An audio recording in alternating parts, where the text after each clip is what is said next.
The dog's a Hog fan, or maybe a Georgia fan. I hope that's not right. All right. Marcus.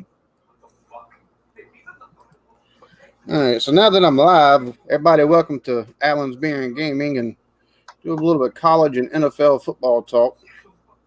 We shall see. We shall see what each of us thinks about what happened over the previous week, and taking over the games that are coming up the coming week. Trying to take and get a little bit of this out there so folks can know, hey, we're live. We are live in prime time, baby. Hey, folks, we're live. What's good with you, Allen?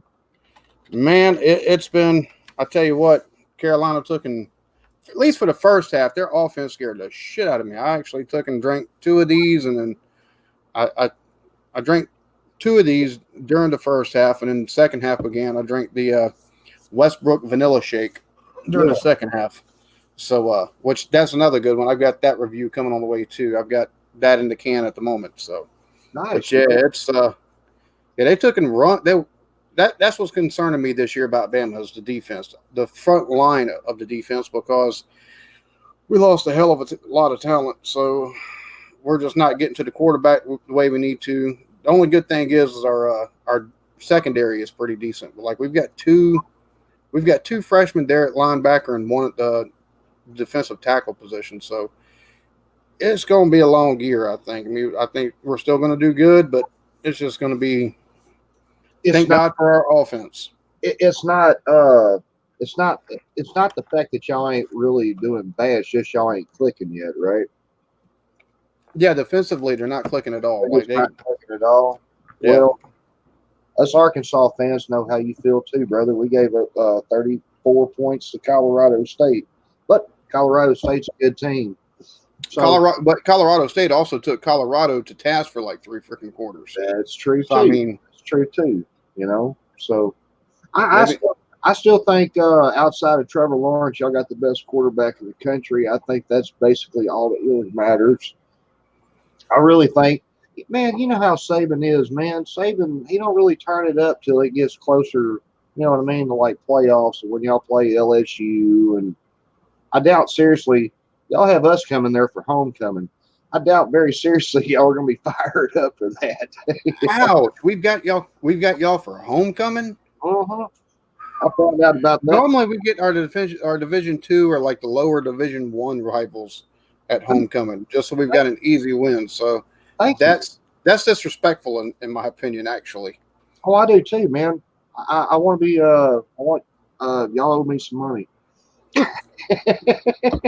Now, I will say this on the Carolina side of things. Rico Dowdle. Yes, sir. Brian Edwards. Yes, sir. Awesome players. That quarterback, that true freshman they got. I'm going to tell you what, I give it another season, and if they can put a little bit more talent around them at the wide receiver position, boy, they're going to be dangerous. Yes, sir. Holy shit. Yes, because that kid can throw the ball. That boy takes and looks like he's slinging horse shit off the end of his hand when he flicks the football. You know who he reminds me of with his arm?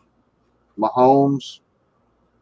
I'm telling you, man, I saw Patrick Mahomes do that type stuff. Kids just air it out like hell. Amazing. I couldn't throw it that far. If you spotted me the first 30 yards, I couldn't throw it. This is spot you the first 30, eh? That's it, man. I don't know, dude. I think hey, you never know. We may actually beat y'all in homecoming. I doubt it. You know, I'm not going to bet nothing on the ordeal. My bandana just won't be straight. There we go. Now I'm starting to look like me. I tell you, there's some SEC teams with a little bit of issues. Damn Auburn. That I'm not sold on their quarterback yet. I mean, they played Kent State and all they had was 161 passing yards. Wow. So. Wow. And then Florida lost Felipe Franks for the year. Yeah. So now they got to take and turn to a unproven guy. Hey, the kid may be good. I mean, seriously, they beat Kentucky. That's the main thing. They got the win when their quarterback went down. I just feel bad because we got to play Kentucky this year, and I thought maybe they wouldn't be that good. Oh God, I don't know. We'll see.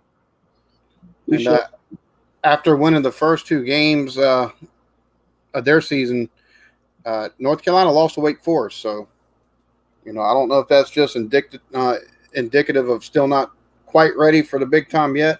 Rod J, what's up, buddy? I don't know if they're still not ready or what, but oh shit. Rod J, what's going on, brother? Brad, Mr. Bottom Dollar, how's it going? Good, man. BD, what's up, bro? How are you, brother? Hey, I'm here, man. Finally. Hey, I feel you, bud. Let me holler at Rod real quick. Rod J.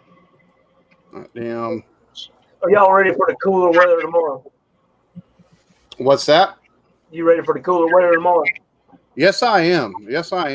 I mean, it was 91 today. It's supposed to be what, 82 tomorrow, 79, and then 82 around here. So I'm. Hey, why don't y'all send some of that? Send it down Right. to the south down here. It was 106 on the heat index today. We're scorching down here. In fact, we broke the record today. This is the first time since 1898 Arkansas.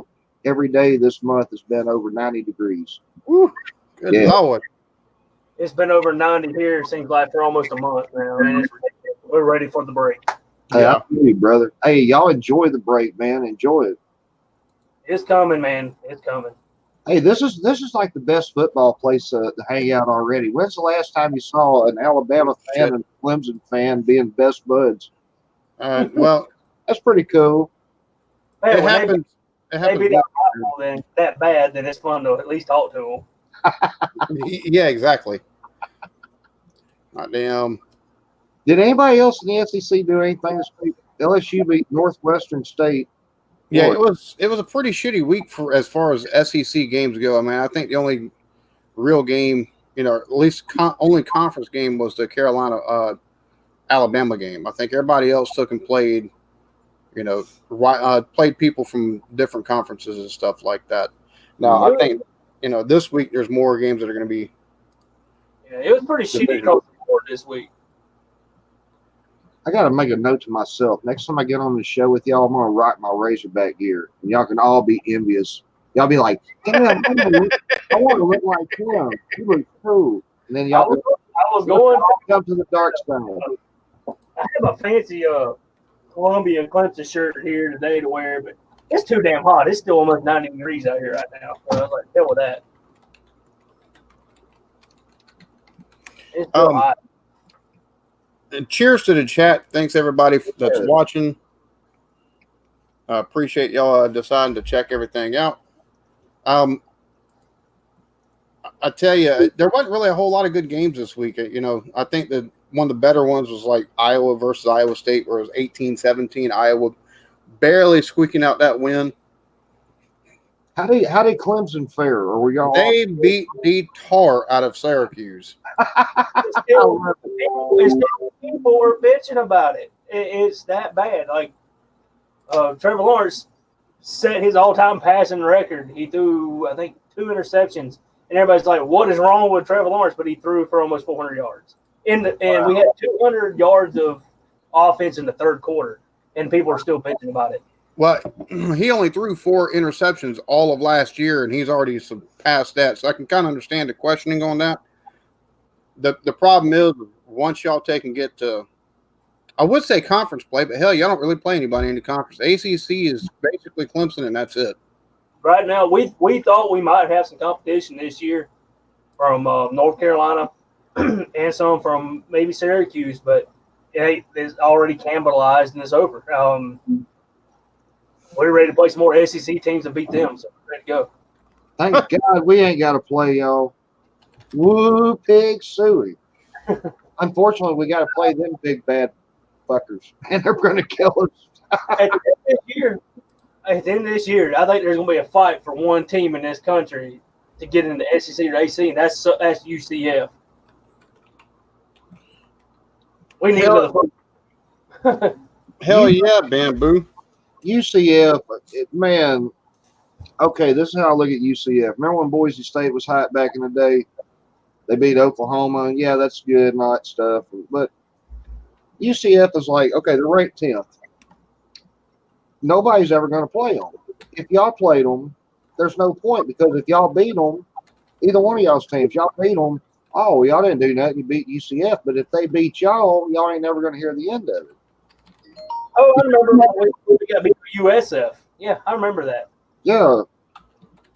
But no, UCF is in the perfect place for recruiting and seems to have building a team, a program that could be there because they're putting their poor money into that shit left and right. So eventually somebody's going to pick them up, whether it's the ACC, SEC, CUSA. Somebody's going to pick them up, and it's going to be I think it's going to be a Power 5. They've already went 3 years now, almost 4, where they're at the top of the echelon of their conference. I speak on behalf of Razorback fans almost everywhere. We let Clemson come join the SEC and let Arkansas go join the ACC. And then we'll get as good as y'all. And then y'all can lose or play them or win or that's between y'all. Homie, you might have a better chance if you were to join like Conference USA right now because the ACC is Atlantic Coast Conference, and y'all ain't nowhere close to a fucking ocean. Just saying. Neither is Notre Dame. That's why they have. Hey, and all I'm going to say is this. Even though y'all put 65 on us last year, we put 31 on y'all. That's something nobody did. And we did that with a quarterback who didn't even start, and he's now at a Division II school. You know what he sounds like, bottom dollar? He sounds like a Carolina fan again from whenever they played y'all last season. We scored the most points against Clemson than any other team. We passed all over them and still got their asses kicked. So. Well, I want to tell you one thing. That's not true. This is actually, I have to say, when you're playing on the level with a team, you start to respect them, and especially when all of our coaches and a lot of our stuff comes from Alabama. You start respecting Alabama and watching them. You're seeing some glaring holes in their depth of defense at Alabama. From the injuries they've Carolina should not have scored that many points against Alabama at all. They shouldn't have scored nowhere near that many points. But they did go to Carolina's house. Everybody was crunk up, everything, but still, I've seen some glaring holes in that defense. Yes. That's the reason why I started drinking in the first half because they just moved the ball so damn well against us. It was I was like, man, they got to make a bold statement. As far as the NFL is concerned. Possibly the greatest wide receiver to come to the NFL in the past 5 years, Tyreek Hill. Yes, where did he come from exactly? I don't know what school he came from. He popped up out of nowhere. No one knew anything about him. And I'm willing to say best wide receiver in the past 5 years to see the NFL. Period. Hands down. Who's that? Tyreek Hill. Tyreek Hill. Yeah. He's shown out. Yeah, he's another person. No one's even in his league. Why Kansas City is looking real good this year. That they are, which it doesn't.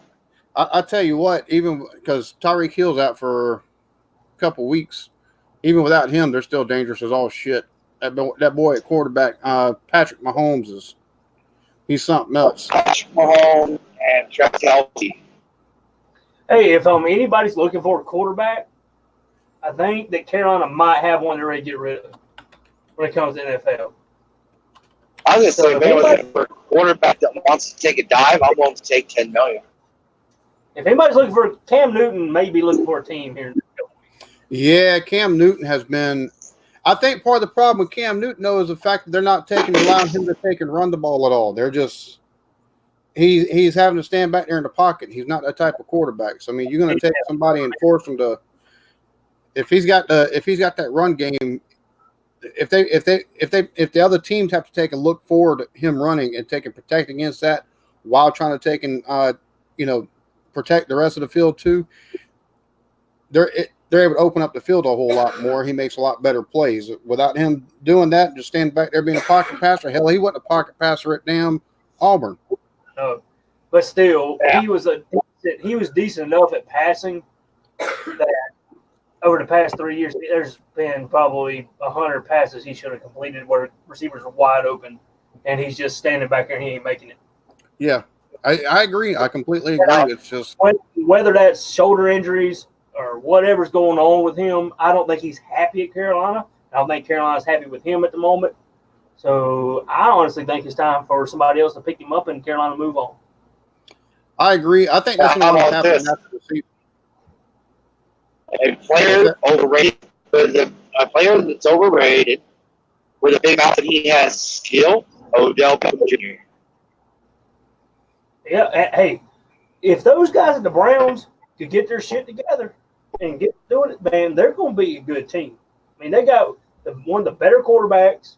Even though he's short, I seen him make some explosive plays last night. They got Gurley in the back. You know he's good. And you got Odell Beckham Jr., who can play if he gets over his own head. If those guys can get together and click, they're going to be pretty damn good. I completely agree. The Where'd you damn run off to, Blake? power went out. It just went. You got to take and put the carrot in front of the fella that's running on the treadmill outside the house that's providing your electricity. You can't just. Damn Arkansas again. Hey, buddy, that's reverse discrimination. Don't laugh, BD. But Okay. Bamboo Soldier, his Cal Bears took him into the top 25. And Boo, what's going on? All right, now I think I'm back. I didn't know you went anywhere. I was going to say, where's Now, I do have a question, and it's up to you if you can hear me. So Go ahead. Yeah, you go ahead. it's totally off the subject, but I did mention chat. I don't know if you answered it or not. Up to you if you want to bring it up. But the GM strike, very popular subject. Do what now?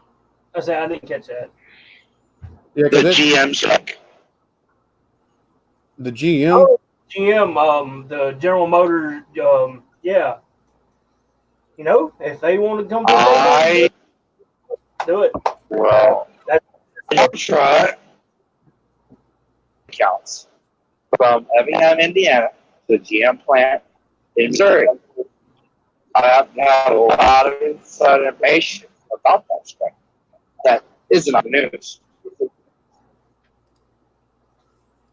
All right, Yeah, don't take a reveal anything that can get you fired for revealing it. I'll put it like that. Oh, please. Owner operator, they can't fire shit. Sorry, didn't mean to say I that work word. for you. Beep, beep. I work for Union Airplanes. I don't work for GM. That's true, but if your company takes and provides service to GM and it looks negatively applied, Operator. They have no idea who I am. I can't see me. Unless I know a guy named Big Sexy. Big Sexy, I That's got some advice for you, brother. Quit your job. You don't need your job. Start drinking alcohol, chase wild women, gamble away your fortunes, and just live your life, brother. Well, I have a 5 foot tall woman at home that have guns and knives. I would be at it. I'd probably wind up in a couch somewhere 10 to life. Yeah. Hey, Dave Blake, there's plenty of bridges. It's good to be the king. See? For those that don't know, Big Sexy shows up every so often. He used to show up a little bit more often on my live streams, but he's changed jobs, and it's nice to have him on tonight. Cheers, Big Sexy. Never met you before, homie, but you So it's up to you. Oh, no, you have. You had the Remember, last he time. You had, says, yeah, now you'll just see darkness. But if you want to bring up your things, I'll give it to your channel. So you'll have the exclusive. I might have you. I might here in a couple nights. I might take and do a live stream on. I'll tell you what. On the night that you're off, I'll take and do a live stream, and we can take and talk about the GM stuff on my other channel, my political channel. Hey, that's a good idea, bro. Hey, whenever you want, I give you inside info whenever you want, and it'll be exclusive news. News you probably want to know about. Sounds good to me. Yeah, well, I'll take and text you later on that. Did you have a chance to hear my Beckham Jr.? I will say overrated. I kind of lagged out there. overrated with too big of an amount out of talent. Odell Beckham Jr. But you also got to take a look at the teams that he's been on too. I mean, it takes more than one player to make a team. He's hella talented. It's just he had Eli Manning throwing it to him forever. And then that is part of the other problem, which all wide receivers to some extent have that fucking diva complex. You look at Julio Jones. I mean, he was still 2 years left on his fucking contract and was threatening to hold out so he could be paid as the highest paid wide receiver. So all of them have that little complex going on. That's not, but he's I don't know. He kind of reminds me in a way of Terrell Owens. See, that's what's wrong. That's what's wrong with the whole situation. Back when I was a kid, I used to play Madden a whole lot, and I always had this way when I played the college game. I'd always have like a terrible quarterback, but I had one wide receiver who's like 6'10". You know what I mean? And all you gotta do is just throw it up there to him every time. I don't understand why more. Just because you put Jerry Rice on and Moss on your team. Oh, right, bro. I'll tell you, man, that's how I used to beat everybody. I'd run like a 5-wide set shotgun, and I do like the option run, like the RPO. But every one of my receivers would be at least 6'5". Now, here's a question for you. I want to ask your opinion on of last year. There was a player, I don't remember his name, but he got let go because of what he said. He was part of a team, and they were told to let the other teammate back off. He said no, and then when he didn't do it, he outed him, and he was fired immediately. And then the commissioner said, "Entertainment, it's whatever pays the bills." Yeah, I didn't even take and hear about that. Who the hell did that? It was last year, and well, it's on YouTube now. They're saying they're entertainment, and if it takes winning 3 games, and that's what they'll do. And like a few years back, Kansas City played a game. It was 10 penalties in a row because Kansas City didn't want to give up game. They threw 10 penalties straight in a row. Kansas City could not get touchdown. Who I pro they were playing would, so Kansas City basically would lose. Very, very. There's that damn quarterback, Brady. There's another statement he made. Brady is a nice guy. If I want him to win every Super Bowl, I will. Yeah, I can hear the typing now. Right. Where is this information going? Yeah, it's there. That's why Brady doesn't show up a lot of things. I just don't think that we should corrupt the game that people put money on. If we want to fix it and make entertainment like the WWE, like it's compared to, I'm fine with that. But let all the players know that's what we're going to do so they know what they're doing. And then don't allow betting on the sport. You can't bet on a sport that's like the WWE is a storyline. The WWE used to be cool. Storyline. It's just not cool no more. But the thing about it is, I mean, there's a gentleman about 15 years ago that actually took NFL to court and won, and now the NFL has a take and put on the back of their tickets that the outcome of games may or may not be predetermined. Now, how much you want to take and buy into that, that's a different story, but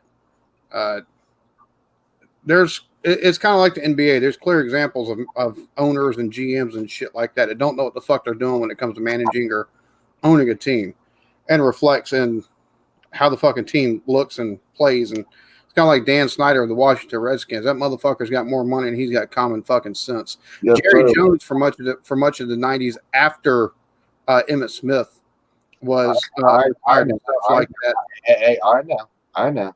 That's my team. But Jerry Jones, how many times did Jerry Jones take and put his foot where it didn't fucking belong as the owner instead of letting the GM do his fucking job and take players?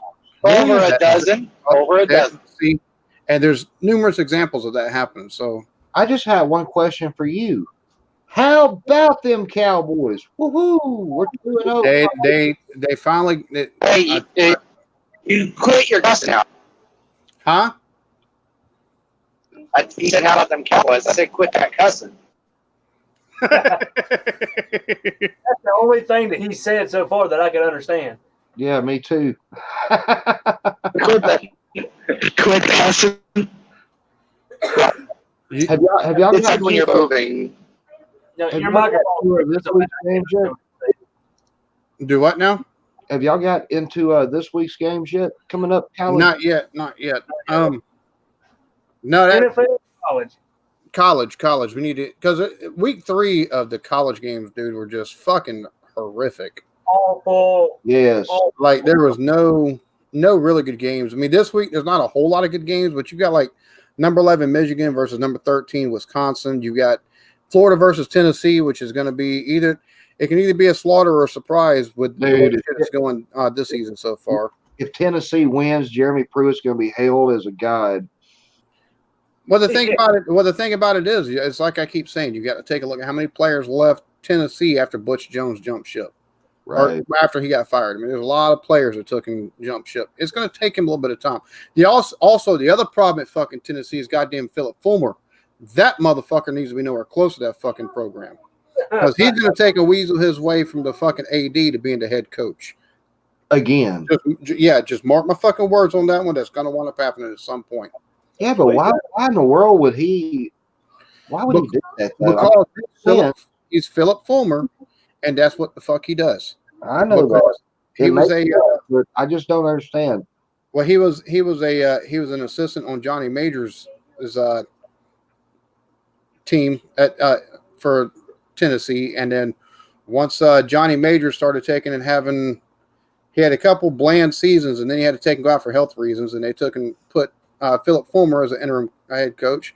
Johnny Majors come back from the health complications, and the team wasn't doing as well as it was under Philip Fulmer, and they wound up letting Johnny Majors go.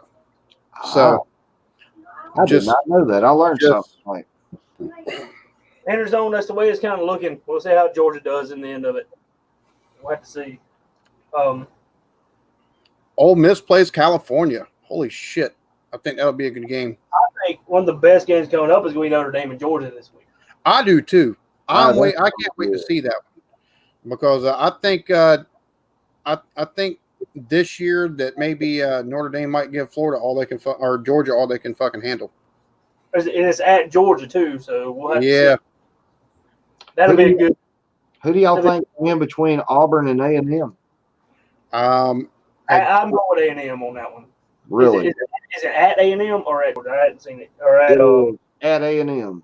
At A&M, I think that they're going to step it up a hair. I totally agree, sir. I totally agree. I think Auburn's going down this week. I think it depends on how the defense of A&M takes and how it holds up throughout the whole 60 minutes. I mean, that's a loud place to play. It's no Clemson. It's no LSU or anything like that. It's a loud place to play, though. Mm-hmm. I think shake them up a little bit. I really do. And another big game is Michigan-Wisconsin, and I've got my money on Wisconsin. I do too on that. I got to see Wisconsin play. Them boys, they can ball. They're pretty good. And the thing is, it's Wisconsin football. They're going to run some of it right down their throat. That's it, Bo. That's it. Old khaki pants, I think might be his last year there. You At think Michigan? Oh, I completely agree. I don't know, man. I think Harbaugh's bought in, dude.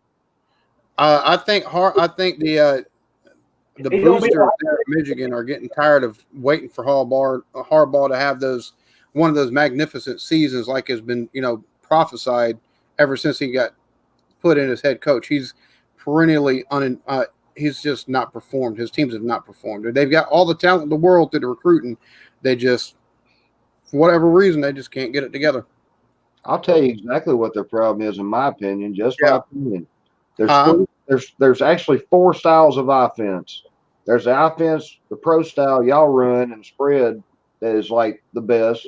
There's the RPO spread that y'all run, which is badass. There's Army's nothing but run triple option, and then there's Michigan. Michigan does some of the dumbest stuff I've ever seen. They'll run like on 2nd and 17. Why? Well, Michigan has a pro style offense, but the problem is they've never had really the players to take and You take a look at Shea Patterson. Whenever he was at Ole Miss, he was a running fucking quarterback. Why would you put him as your starting QB of a fucking pro style offense? It just doesn't. It doesn't. It's not conducive to what you're trying to do as a program. It just isn't. Exactly.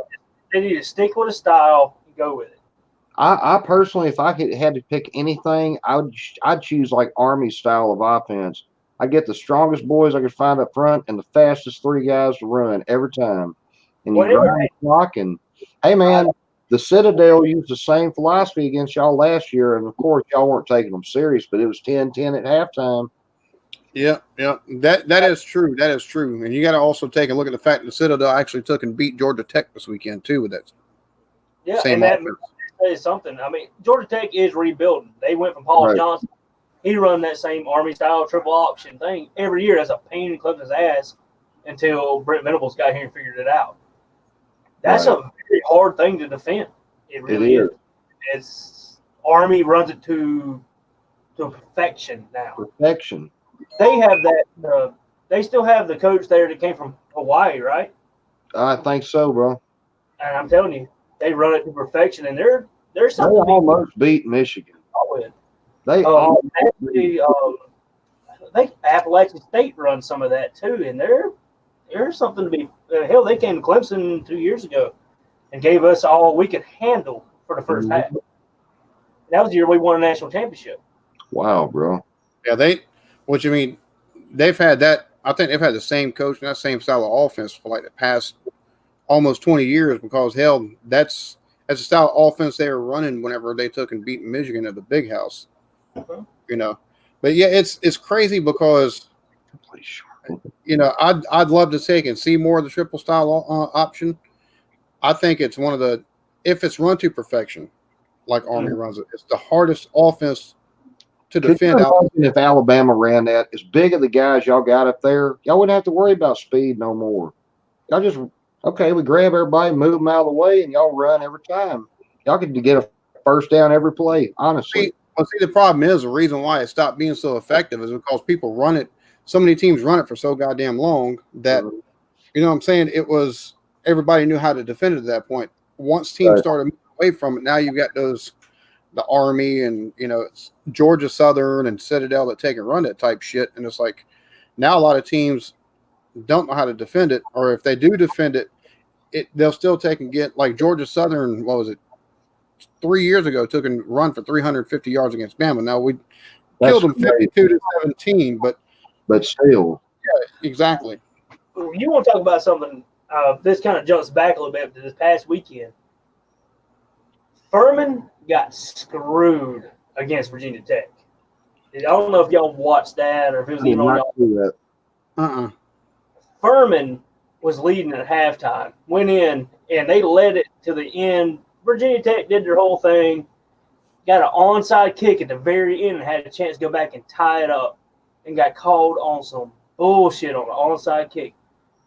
Furman almost won that game. If y'all can ever see that play, just go back and watch it. They called it because they said it was an illegal block on the onside kick. Guy stayed in his lane, but they said he blocked too soon. The ball had already went over the 10-yard mark, and he plowed this son of a bitch. If it goes over, once it goes over that 10-yard mark or that marker, you can pick it up. Blocking is in fucking play. It's fair fucking game. And I'm an ACC guy. The ACC coaches or referees, man, they screwed Furman on that deal. I mean, they even took it to review, everything. They screwed Furman on that game, and that's bullshit. They just did not want Furman to win that game, I believe. Maybe I'm a bias. Furman's right here, up here in Greenville, where I'm from, but they screwed Furman on that one. Hey, speaking of that, Furman won that game. Speaking of getting screwed, Bamboo Soldier in the chat, y'all play Ole Miss this year. I pray to God y'all don't play them there, bud, or y'all are whooped. I'm sorry, I didn't see it. No, if it was any other year, they might take and be whooped just because of. I swear to God, that game against Ole Miss, yeah, we lost because we didn't have the right quarterback in. We're rebuilding, but man, they hit us with a targeting. Or no, they hit us targeting, right? Clear as day. They go and review it, say, no, there's no targeting. But hey, his knee was down, so it was like fourth down, and we didn't get the first. Then they called back a touchdown, an eligible receiver. They never did say which receiver it was. I mean, one guy horse collared our boy. Even a couple of the fans were doing that. Refs never saw nothing. So good luck, Bamboo. Or Well, here's the thing. There's probably SEC officials at that game. I have a feeling probably last year at the whenever Ole Miss was probably taking and playing at California, it was probably SEC officials. Mhm. And this year at Ole Miss's home, it'll probably want to be in Pac-12 officials just to keep things, you know what I'm saying? Whoever they were, they suck. Being honest, they suck. And y'all can tell them the long-haired dude said so. I'll tell you the game I'm looking forward to, not really looking forward to, but the one we really ain't talked about comes up Friday night, the day before this. Number 10 Utah travels to USC and plays up there. First time, no, they've been there 4 times since 1944 or 5 or something like that. I think that crowd can shake Utah, and Utah's picked to win the whole thing. I don't really know a whole lot about the running Utes, but I think USC, Utah, I think is going to be on upset alert. That's my upset pick of the week. I will go with that because a lot of the professional people who watch stuff have picked Utah to get into the Final Four. Yes, sir. The Utes look mean. I mean, they have an excellent offense. Their defense can get some holes in it, but from what I watched, the first game I watched, their offense is tough. It's almost more of a pro-style, power-style offense. Wow. And they run it right down people's throat. I don't know who that running back they have. I don't know his name, but man, he's eating that shit up. My upset alert pick for the week, KJ Costello comes back as the starting QB for Stanford. Oregon and Stanford play this week, so I'm gonna take and pick Stanford for an upset over Oregon. That's a good pick. That is a really good pick. I haven't looked into it too much yet, but I think my upset is going to be Texas A&M over Auburn. Really? Okay. Hey, maybe. What do y'all think in the comments? Leave your comments below. Let us know what you think on that. Yeah, let us know your upset alert for the weekend. That's the question of the night. And I swear to God, if anybody says Southern Miss over Alabama, I'm gonna laugh. Yeah. As long as Alabama don't come to the game, then maybe. But that's true. Yeah. NFL wise, I've got to say, I think if you play daily fantasy sports on FanDuel or DraftKings, just load up on the Cowboys this week because they're playing the Dolphins, so we see how the Dolphins have been playing. Hell, they just took and traded Mika Fitzpatrick to the Steelers for the first round pick next year. So, whoa! When did this happen? Miami has unloaded everybody. I don't know what's going on with Miami. They're tanking for Tua or Justin Herbert of Oregon. That's what's happening. Exactly what Not I think. both of them. Get a good draft pick. Because as it stands right now, Dolphins have their own draft pick. They have the Steelers draft pick, and they have, I think, the Seahawks or somebody else's draft pick in 2020. All first round draft picks, and they've got the Browns second round pick and their own. So, damn. Yeah. Well, you got to take a look. Oakland kind of did the same thing last season. You see how that's paying off so far.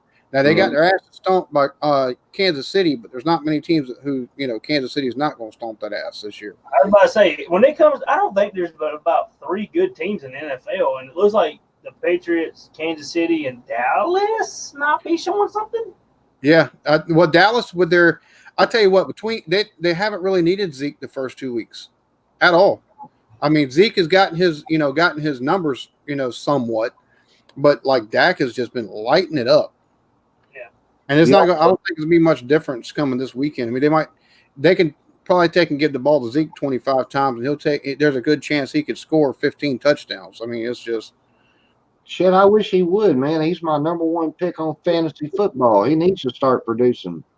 I wish Houston could get an offensive line. Yeah, they need to protect Deshaun Watson. Now, Tunsil, I think it's going to take a couple weeks for him to gel with that offensive line.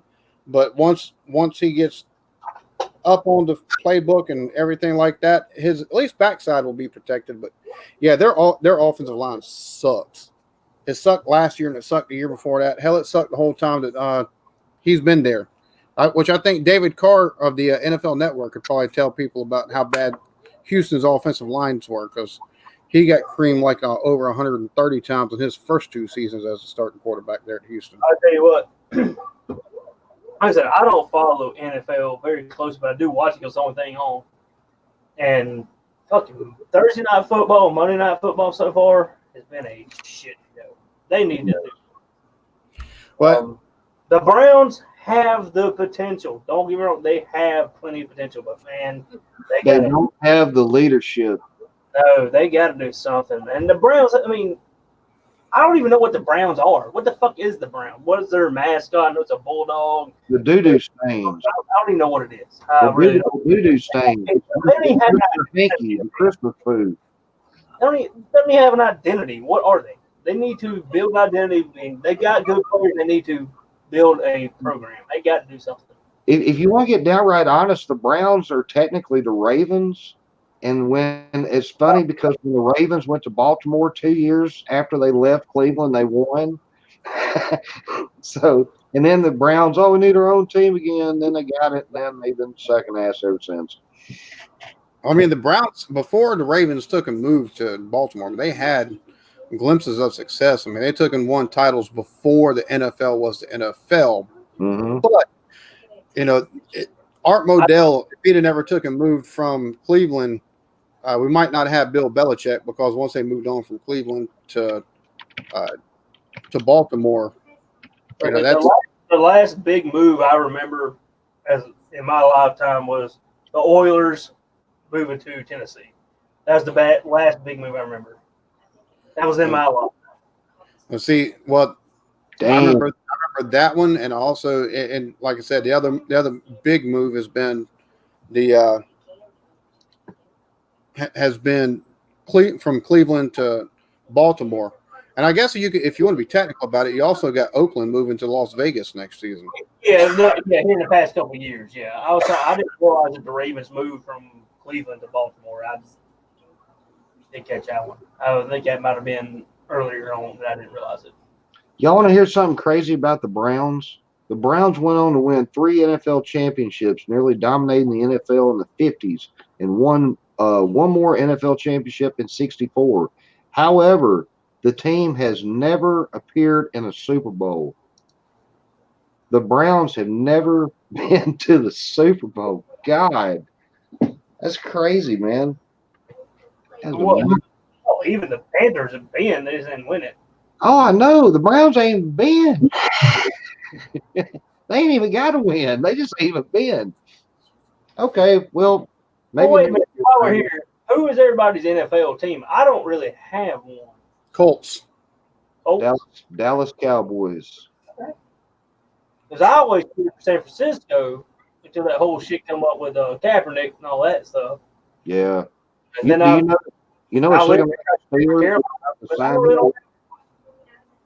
to like the Cowboys when I was younger, and back and forth. But like I said, I don't really follow the NFL because I like college football, and I follow more players than I do teams. Hey, brother. As far as college football is concerned, I just run across something I found very interesting. Apparently, Dabo Swinney, after Georgia Tech lost to the Citadel, stated that's college football. The Citadel was probably Alabama's toughest game last year until Georgia. Just telling you the truth, the Citadel beat South Carolina. Yeah. And Nick Saban retorted, if that's meant to be a shot at who we play, I'd just like to remind Swinney that the ACC is regarded as an absolute clown conference. So, well, hey, the Citadel was what? They were leading at halftime against Alabama, wasn't they? It was 10-10 at halftime.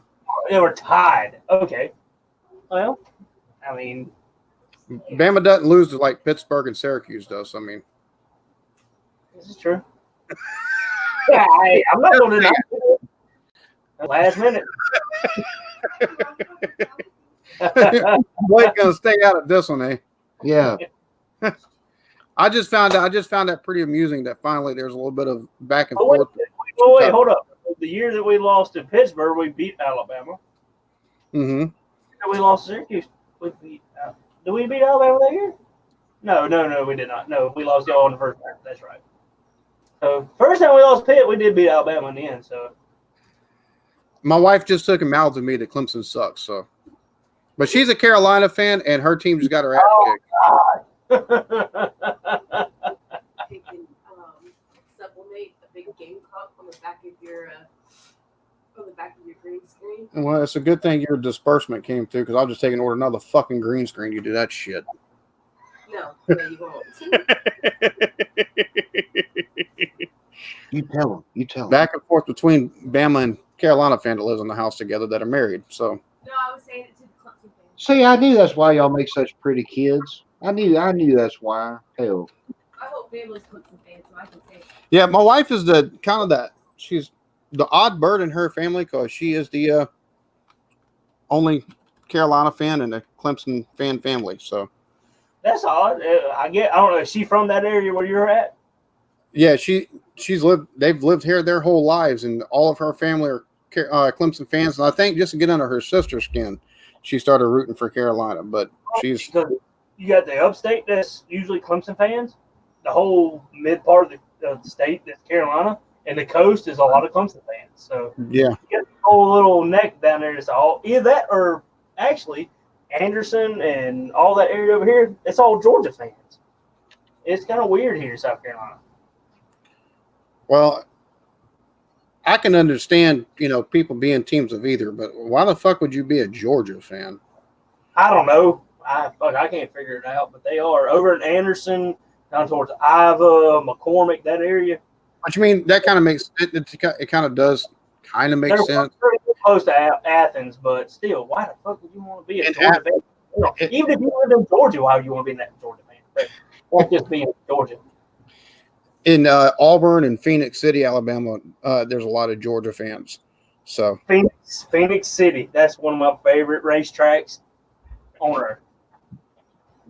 Phoenix City, Alabama, that's one of the baddest dirt tracks out there. I have never been to a dirt track race. I guess I need to broaden my horizons. I've never been to like the circle tracks. I've always been to the drag strips. I enjoy the shit out of some drag strips. I can't get over going straight for 3 seconds. I can't. It doesn't on me, but watching guys go out there, the thing about Phoenix City's dirt track, it has no outside walls except from the front straightaway. So if you run off, like if you get bumped off the track, you literally go over a hill and you can drive off the bank and come back onto the track halfway down the back straightaway. That's pretty neat. Damn. It's a track, man. They don't play around down there in Alabama. Does that come with a new pair of underwear after you shit yourself? I've seen them come over that thing 4 wheels off the ground and land on the back straightaway, go through 3 and 4 and come back around. It's unreal. Wow. Wow. That's pretty neat. Hey, I done told NASCAR. I think NASCAR blocked me on Twitter. I told them, I said, guys, I got $1 million idea, and I thought about it long and effing hard. And Is it to take the restrictor plates off the bitches and let them run like the fuck they used to? well, that was my first idea, but then the one I went with was they ought to make a track where there's like a right turn, and they just I don't know. I never heard back from them. The tracks with the right turns are called their road courses. The Wait, road- they got one coming up, man. They listen to you. Get out of here. Coming up at Charlotte. They took Charlotte, they turned it what they call the Roval. It is a road track crossbred with a road track. It's 3 half road course and half oval. It's coming up here I think it comes up here in the next few weeks. Okay. That's interesting.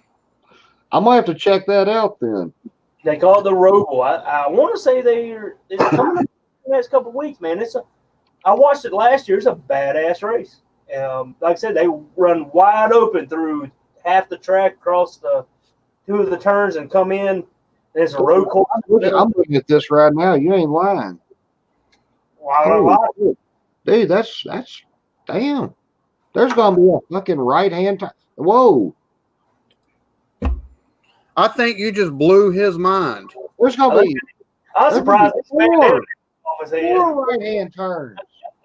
Speaking of NASCAR, I don't know if any of y'all ever took and played the the game on the PlayStation 2 called Dirt to Daytona, where you started off on dirt tracks. I loved it. Best fucking game ever as far as NASCAR is concerned. Best fucking game ever. Back when I played video games, I loved it because my dad, I grew up watching him race dirt track, all the way from 4 cylinders up to late models, and I loved that game. I even raced in dirt track, so it was fun to do. That was like I think it was one of the last ones I ever played. Yeah, see that? I've thought about seriously buying a PS2 just to take and find that game and play that game. I found me a PS2 3 weeks ago. I bought it online for $40. Works like a charm. Can't beat that. Works I like got a charm. Only video games I've played in a while, I got a Super Nintendo sitting in here, and every now and then I'll plug it in and play. Oh, dude, But Super Nintendo was fun back in the day. I still can't beat Mario, so that just shows Yeah, you. I can't either. I feel bad. Oh Lord, I only took and beat the original Mario like 3 or 4 times, and it's You ever still seen, one of the hardest games ever possible. you ever What? seen them cats on YouTube do them speed records? Some of them dudes can beat the first Mario in less than 5 minutes. Oh yeah, Crazy. Just they've got the patterns all timed down perfectly, so they know where to They go, they where to don't jump. have to lead in their life apparently because Pattern the old Pac-Man games. yeah. Well, hey, the Pac-Man games were hard. Upstairs in the back room, I got an old Atari. It won't hook up on a modern day television, but Pong was awesome. I say I love my favorite game of all time to this day. I used to play it on my grandmother's computer. She had the old IBM to sit in the desk. Was playing The football game. the Asteroids is my favorite one to this day. Oh, Asteroids. Asteroids was dope too. Asteroids was really super cool. I enjoyed Asteroids. I sucked at it. Once you fucking started to blow out from side to side, you were screwed. Yeah, yes, I remember that. My favorite game of all time, I never beat it. I guess that's what's my favorite. Would probably be Battletoads on regular Nintendo. That's one of the hardest fucking games. That is the ever. hardest game. I've never heard of it. Oh man, I know they're coming back out with Battletoads for, if I'm not mistaken, Nintendo Switch and I think Xbox One. Oh, that'd be awesome. But they got to keep it the same way. See, if you play a one-player thing, you ain't really got a chance because they got too many enemies. But if you play the 2-player mode, you and your homeboy, y'all try beating up people, but you'll kill each other by hitting them in the head and stuff. Mm-hmm. And there's no continues. It's like Contra. Oregon Trail always kicked my ass. Always died of something, getting attacked by a puma or a dysentery. I died one time of bowel disembowelment or something. I mean, dude, it just sounds painful. Fucking idiot got you every time, man. I finally figured it out. I should have got on the damn train and just took it, or subway, you know. We should have all just got in an airplane and flown. We'd have made it in record time. Jeremy, come on in here, buddy. I've got it linked up in the on the Facebook chat. Yeah, I learned last week there will be on my channel. There will be no more open on the chat. I learned that last week.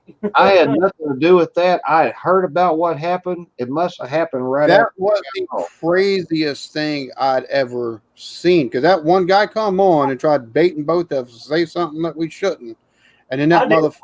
I told him, he's like, "You want me to say it?" I said it, and you know what? And he came in here 3 or 4 times, and I knew who it was. I went with him every time, and not baiting me into it. I knew what he was trying to do, and I just blew his fucking mind. But that will never happen again on my channel. I am so glad I was not on the stream because he wouldn't have had to bait me too hard. I wouldn't have liked this dude, and I probably would have snapped. Man, I went full into what he was doing. I told him what he wanted to hear and told him to get the fuck out. There you go. And Alan was there. He seen it. But the dude, what it was, other than the fact that he baited me, he hacked my YouTube channel. And it took me YouTube called me on the phone. Damn. And talked to me, and we got it handled and got everything restored. I mean, that's how bad it was. They called me. All I did was, and they called. It was kind of weird talking to somebody from California but they got everything restored and said you didn't. They watched it, and you didn't say nothing wrong, and they restored everything. Hey, that's cool, man. That's awesome. Yeah, it's crazy because that's the other fella that you took and brought on that was pretending to be somebody he's not. I was like, I got to dip out because I don't, I was like, this is just getting too wild. It's one of the reasons why I don't feed. How long did this happen after I left? Probably about 15 minutes after you left, all this shit started happening. Oh, Joe. It was the same guy all 3 times. He just had multiple channels. Dude, that's wild, man. I kind of wish now I'd have stuck around. just see what everything's about. Eventually his stream once his channel got hacked, the stream went black. His actual screen went black. Oh, no, the whole screen was black. This whole just was black. Just a spinning circle. My whole channel got shut down. He hacked and shut it down. Dang. Did they tell you who it was? No, they didn't, but they said that they couldn't track his IP address, but they restored all my stuff and they told me. Oh, okay. Probably taking it using a He's good. VPN. Yeah, they told me, like, if you don't know the person, they said, do not put a public link up. He's like, send it to people you know. And they said, if somebody comes into a live stream, they don't have a camera, block them immediately. Yeah, it's sad. It's sad when people take and do that type of shit, and that's their idea of fun. Yeah, my thing was I gave him the benefit of the doubt for about 30 minutes and told him what he wanted to hear, and shit hit the fan after that. Yeah, that's one of those that hate you had to go through that shit. It got nasty. Man. That was a damn. Okay. Did it affect anything of yours? No, that's the reason why I had that testing video on my. Right. Okay. Because I saw that testing video and I'm thinking. I left his stream and I went and hung out with Drunken One. Yeah. I knew him while I was hanging out with Drunken One and Kev. I was like, let me make sure my shit ain't fucked up right now, because me and him, I left his stream, went and hung out with Drunken One of them, and about 15 minutes into it, I took and went back to his channel, and that's when I noticed that. So I reached out to him on Facebook. Right. Okay. Even after I talked to YouTube and got all that stuff, like I said, I typed it in and they called me, said we're working on it, we seen it. For whatever reason, they were watching it, and they said we got it fixed. I went back live, talked to a couple people, and we got it straightened out. And I was back live later that night for about 20 minutes. Hey man, I'm sorry that happened, bro. For real. That's, no, it was troll. I thought it was just a troll. I really did, which is cool because trolls are fun. Trolls got wrong. And he did delete a couple of my videos, but we got them restored. He actually deleted 2 of my highest viewed videos, but we got them back, and all the views are still there. So it turned out better than what it could have been. Well, damn, I don't know what to say after that. God, my mind's blown. I'm still trying to get over the 4 right turns in the NASCAR event.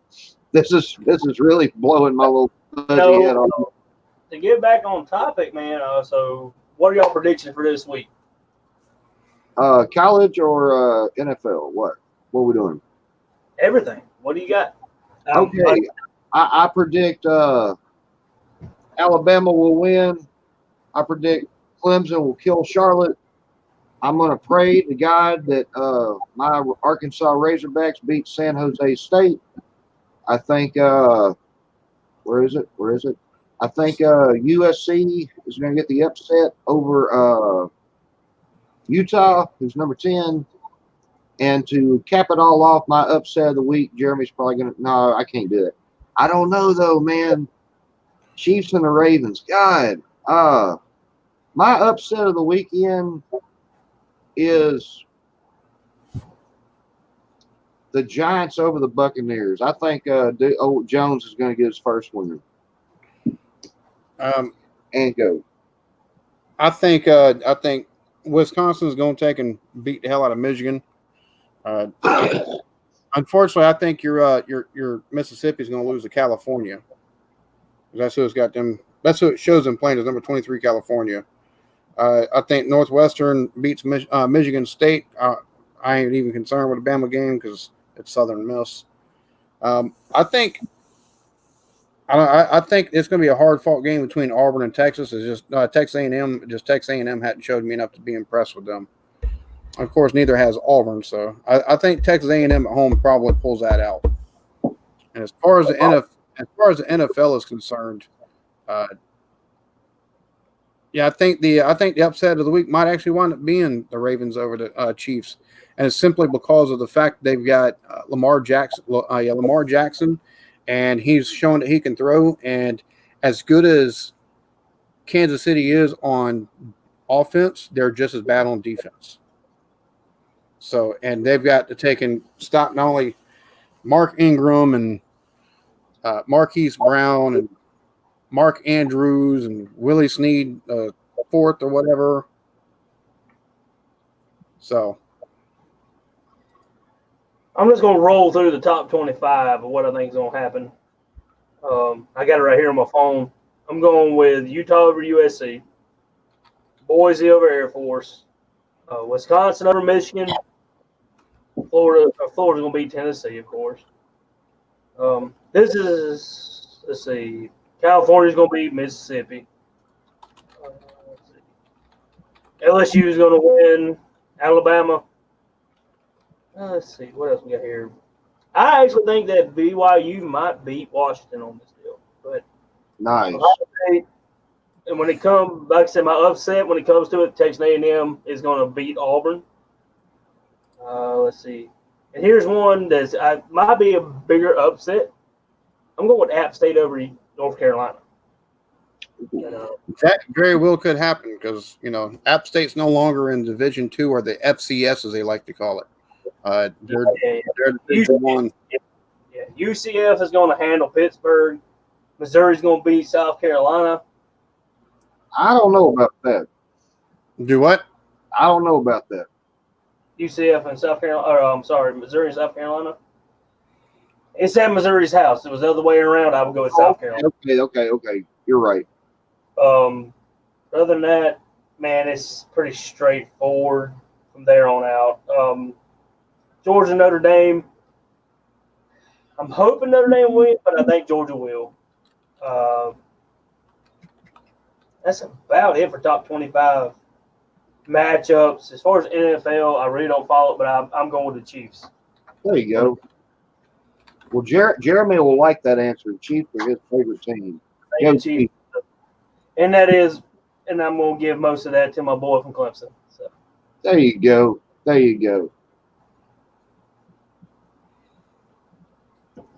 Oh, shoot. I'll tell you what. I'm hoping that the college football games we start getting a little bit better, like matchups outside of like conference play, like the SEC. Oh, we're about to. That's really good. The national game stuff like that. I wish Clemson played some better teams this year. I thought we were going to get some more competition. Oh, you're going to. Both y'all about to. Because, see, we're going to start off by, at homecoming, kicking y'all's ass. Then we're going to go to the SEC championship, and we're going to win that. Then we're going to play y'all in the national championship. Oh, God. You got taken. But the other Would you listen to that shit he was just talking? I mean, I don't know what he's putting in that thing that he's smoking, but I think he needs to stop with it. Huh? What? What? This is how you listen to Blake today. No, I'm kidding. How you guys doing? What were we talking about? I had had football practice, and I just got. Oh, we talking about college and NFL football, brother. You got anything you want to throw at us? No. What is something? Do you have any upset alerts or? My upset pick in College J is Friday night. I think number 10 Utah's going down to USC. They ain't went there many times and played in front of that many people. I think it's going to rattle them. That's my pick. What about you guys? I'm definitely going with Texas A&M this weekend. And see, I think really, yeah, I think I'm not sold on A&M yet. I'm not sold I'm on not it. sold on Auburn. Hell, I ain't seen them play no damn body. I think You're right. Stanford beats Oregon this weekend. Mm. They got KJ Costello back, and they got a. Oregon hasn't been impressive on offense this season so far. So Hey, if you had to pick one to beat the spread, Clemson's playing Charlotte this weekend. So yeah, y'all go, what's the spread on that? Like 50? I don't know. But hey, we beat the spread in every game so far, so why not? Hey, there you go. Shoot. Well, I personally did not think we beat the spread over Texas A&M or Syracuse, but man, I'm gonna brag on Clemson. I really thought it was gonna be a lot closer, but Brent Venables shut that shit down this week, so I'm gonna brag on that part. Man, I wish we had him as our defensive coordinator. Who? Brent Venables. I mean, hey, we can wish, can't we? I mean, we can, right? We can. It's a 40. No, it's a 66-point spread, depending on what casino or what betting lines you go through. What? 66-point spread with Clemson as a 42-point favorite. Boy, y'all better bet some I money don't on that. know about that. I don't know. I put $5 on the other team. Yeah, Just I in put case. $5 on Charlotte for that one. I mean, because Clemson's gonna play everybody on the damn field, cheerleaders. They're gonna play some fans. They're gonna do whatever they can. I mean, I would. Damn. That means if you put a $10 bet down for Charlotte to win and they, by some miraculous act of God, did, you would win $735,000. Woo! Great Lord. What is it? Just Why do y'all let me get $10? what would it be just to beat the spread?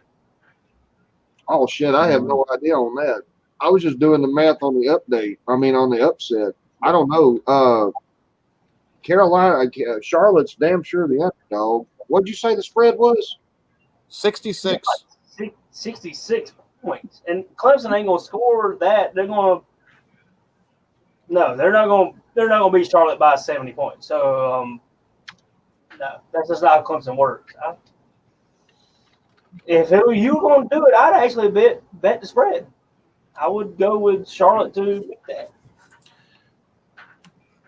Now I missed it, but did anybody pick the Florida and Tennessee game? I'm curious what you guys think on that. I think I think that's going to be the late year, or that's going to be. I think it's going to take and show basically where Tennessee's at as a program, especially with Felipe Franks being injured. Yeah, that's what I was going to say. If they can squeak out a win against Florida, I think that'll take and be a boost to Jeremy Pruitt and recruiting there at Tennessee.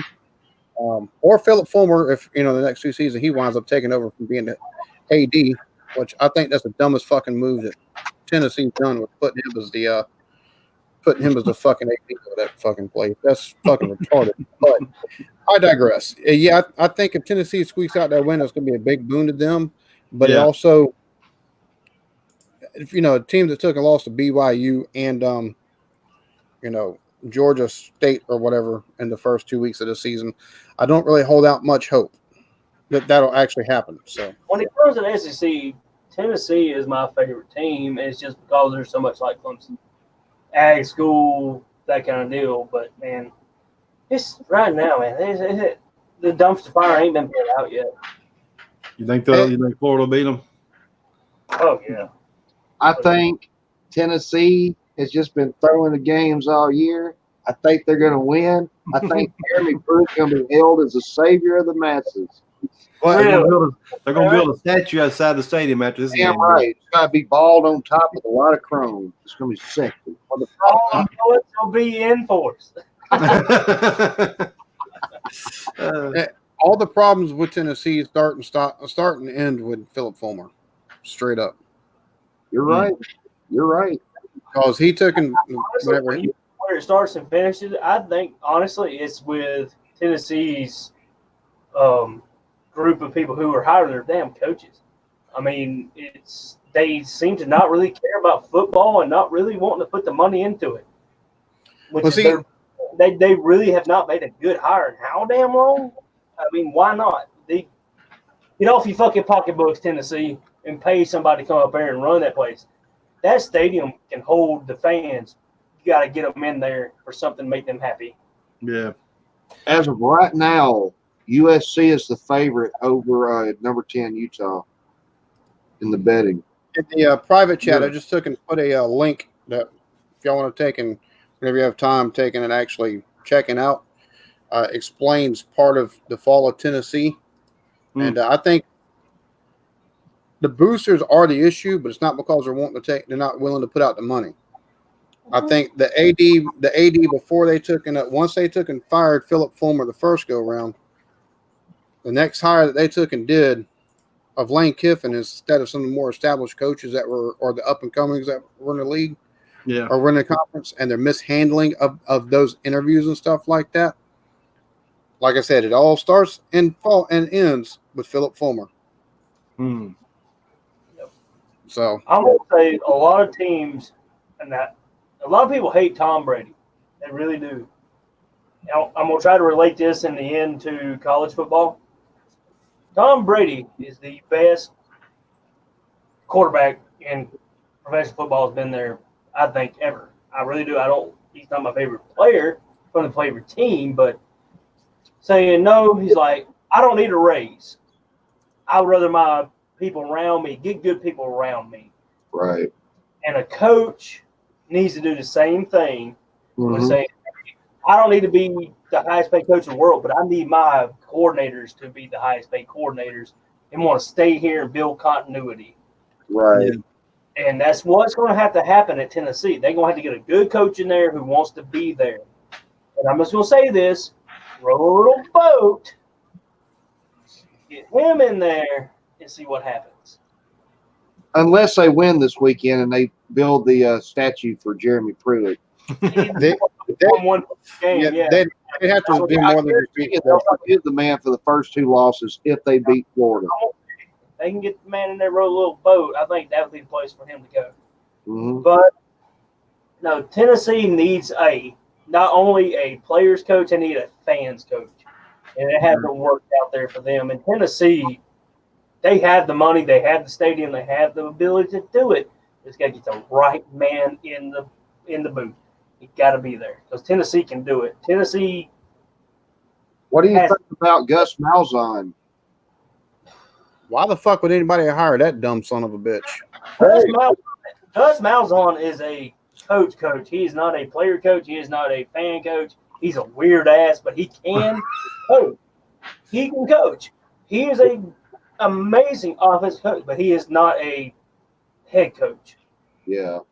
You have got to get a head coach in there who everybody loves, the college loves and follows, the fans love and follow. Well, that does it. I was going to say Bobby Petrino. Well, that does it for him too. and, I think what needs to happen is I think they need to take and get one of these up and coming coaches that is a players coach, can recruit good and can coach players up and has done it at smaller schools in the football bowl division or whatever, and take and pull somebody from those ranks that can take and turn the program around. Kind of like Texas did with Tom Herman. A lot of Scott Frost is one a lot of people really missed out on. I completely agree on that. And where he's at now, he can only move up from there. Yeah, and that's the thing. He's 2 years into his rebuild of Nebraska. He doesn't have the talent that's needed yet. Give him another season or two, and they've kind of they underproduced his first year. Everybody kind of expects him to a little bit, still underperform a little bit this year, but give him another season or so, and they're going to be dangerous. They're going to take the Big Ten and they're just going to turn it on its ears. Yep, I agree with you 100%. And what was it? That's why I said rowed a boat, because I couldn't remember his name. What is his name? Came from Minnesota. Oh shit. I think somebody's going to wind up in the next year or two taking and snapping up Josh Heupel from UCF. Yes, they will. Well, that's what they did with the last coach at UCF. They snatched him up, took him. But who is the guy from Minnesota? I cannot remember his damn name. I can't either. Anyway, somebody like him at Tennessee would do an amazing job because he's a player's coach, he's a fans coach. PJ Fleck. PJ, that's it. Yep, exactly. Get him in Oh there. yeah, okay, yeah. Tennessee, and Tennessee's going to be back to where Tennessee would be. Hey, Tennessee, he's totally right. That's what you ought to do. But if you ask my opinion, I never have liked you. I wish you could get Chip Kelly to run your team. Well, I'm gonna say it like this. Bring back Butch Jones. I'm Yeah, not one of those fans that's like, you take and go to these stadiums. No. You Arkansas fans, don't bitch about who you got right now. No. The guy you have right now, give him 3 years and see what happens. He kind of this last game they opened it up more with Starkville. I was like, okay, finally got. Didn't he didn't he transfer to Arkansas? Yeah, he transferred from A&M when Fisher got there. Oh yeah. Fisher like playing Beelable ball. I was gonna say, I'm not one of the SEC, the people that Alabama's my team, but you'll never see me or hear me talking about SEC. Fuck all that. I give my goddamn team.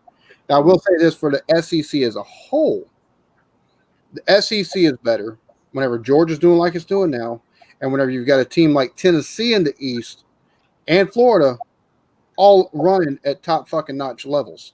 Mm-hmm. Same thing in the SEC West. As long as Bama, LSU, and like Arkansas are, they're Auburn, the bigger things. Fuck Auburn. I give a shit less about them. I knew that was coming.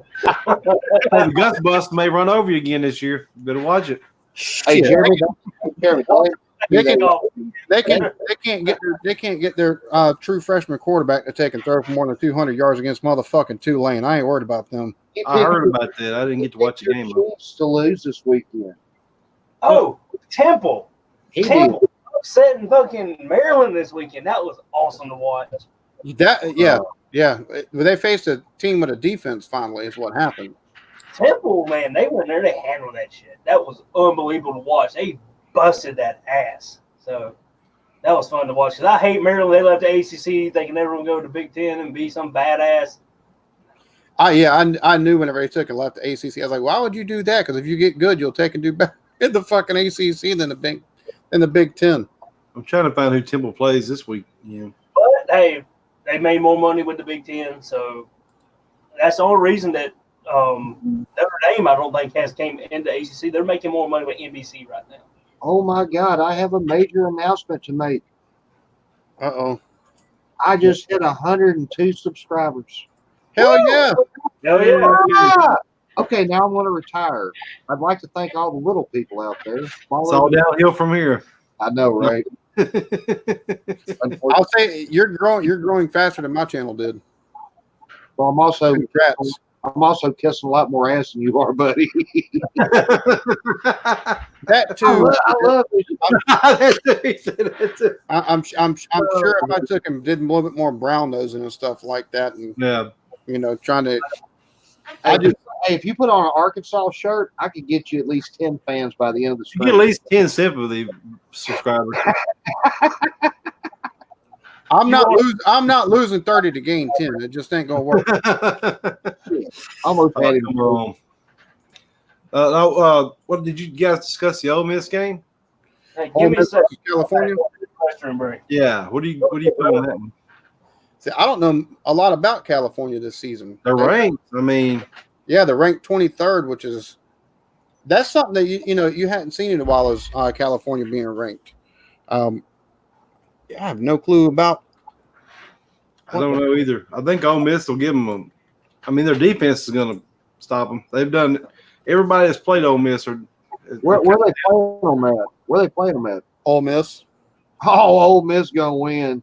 You think so? Hell yeah, them cheating. Nah, Oh, well, yeah. Forgot about that. Wait, hold on. yeah, I have all the faith in the world in Ole Miss. Okay, so here's what I'm looking at on my side of things. I'm looking at the box scores of their different games they played. They played UC Davis and beat them 27-13. They played Washington and beat them 2019. Now, Washington was ranked 22nd at the time. They beat Washington? Yeah, they beat Washington 20-19. And then this past weekend, they beat North Texas 23-17. So I don't know if this is a team that plays down to the competition they're playing against. They're not scoring much, though. No, You're they're right. not. So they must have a hellified defense, is all I can figure. And It's going to be a low-scoring game, you're saying? Because Ole Miss plays a good defense. see, I'm not even seeing a defense that plays real like his last game against North Texas. And you think being California, which I don't know how good North Texas is either, but you'd think being California, you know, even taking that out of looking at UC Davis, that's a nobody fucking team. You would Right. think that. Let's see, they had two sacks against UC Davis, 238 passing yards, 2 touchdowns and interception. They had, they had 200. They had like 250 rushing yards against UC Davis. So I don't know. I think it might surprise some folks. I don't know. Like I said, I don't know if they play down to their competition or if they're taking. I don't know what the deal is, but taking and beating Washington. I can't say shit about the ACC right now because I thought that it's going to be good, but that was the second best team in the ACC right now is Wake Forest. So Yeah, that says something about that fucking conference. Just They saying. got stomped by Missouri, which shocked me. I tried to stand up for it earlier in the year. I really did. I thought Well, we had he said Wake Forest did. great teams other than Clemson, but it fell to shit pretty quick. I thought you said West Virginia. I'm sorry. I was about to say. Oh, I don't even pay attention to them. Hell, last time we played them, I don't even want to talk about it. They're still scoring on Taj Boyd. Oh, man. Yeah, that was a bad game for y'all. Now, which to be honest with you, the SEC has been down for the last couple of years too. I mean, No thanks to us. If it wasn't for Georgia, the SEC East wouldn't exist. I mean, nationally. I mean, well, there for a couple of years, SEC East didn't really exist because they had fucking Carolina as the best goddamn team. So that tells you how bad it fucking was. So I mean, everybody says, "Well, Clemson don't play nobody." It's just like, well, then who does anybody else play? So Alabama. That's who we have to play. We're going to die here. we played LSU, we played Ohio State, we played Oklahoma, we played all those teams, but it wasn't a regular season. But when it comes to time, the crunch time, we did it. And so See, that's what I point out to people that take and go, "Oh, Bama doesn't play anybody." I'm like, they've got titles, so they play people. So that cupcake schedule that you say we played, maybe it was, but we were still there to end, and we did our job. But no, I really wish we could get rid of a couple of those in-state teams, but we can't. It's a state law that we have to follow. We have to play 2 in-state teams a year. Really? That's a law. It's a law. We have to Ours is play. just opposite. They don't want to play anybody in state. South Carolina. That's like an FCS school like Furman or South Carolina State or Wofford. it's basically to take and help the. It's basically to take and help the.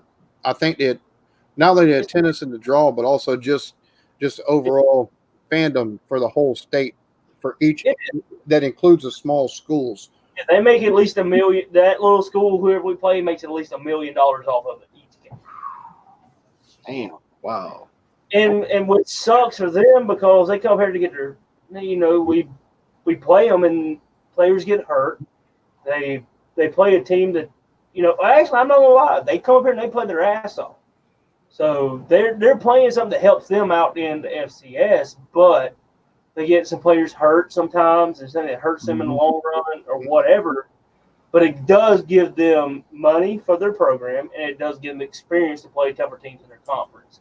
Yeah. So it's just how you look at it. But I wish really we could take those games and schedule out of conference stuff that would help us more. Which, if anybody's ever wondered why, like the FBS teams play the FCS teams and stuff like that, is because those $1 million checks that they take and give those small schools. Not only does it help the football program, it helps the basketball program, it helps fucking track and field, it helps the rest of their athletic department. So the only money they might really make off their athletic department the whole year is the 2 or 3 games they take and those teams take and play against the bigger schools every season. Hey, when it comes to FCS teams, my alma mater, Montana State University, against FCS teams, 2-0, baby. So Bobcats are still doing the job. So I'm Nice. good with it. Well, you know, it's like Georgia State going against Tennessee. You know, Tennessee just overmatched them, and you know. Oh, wait a minute, bad example. Bad. I was about to say the Citadel and Georgia Tech this weekend. Yeah. Yeah, the Citadel took and beat Georgia Tech, and the Citadel's a local. They did. I've heard that happening before. Yeah, I've heard that before against South Carolina fans. I hope your wife still listens, though, Bear Allen. Yeah. Citadel against South Carolina a couple years ago. She's still Army almost whooped Michigan. That triple option, man. I'm gonna tell you You never something. know. You never know in college who. In my opinion, the biggest idiots in all of college football is no doubt Notre Dame. They are the biggest independent school, which means they get to pick everybody they play. They had a brain in their head. They recruit every 5-star player they could. Only 5 stars.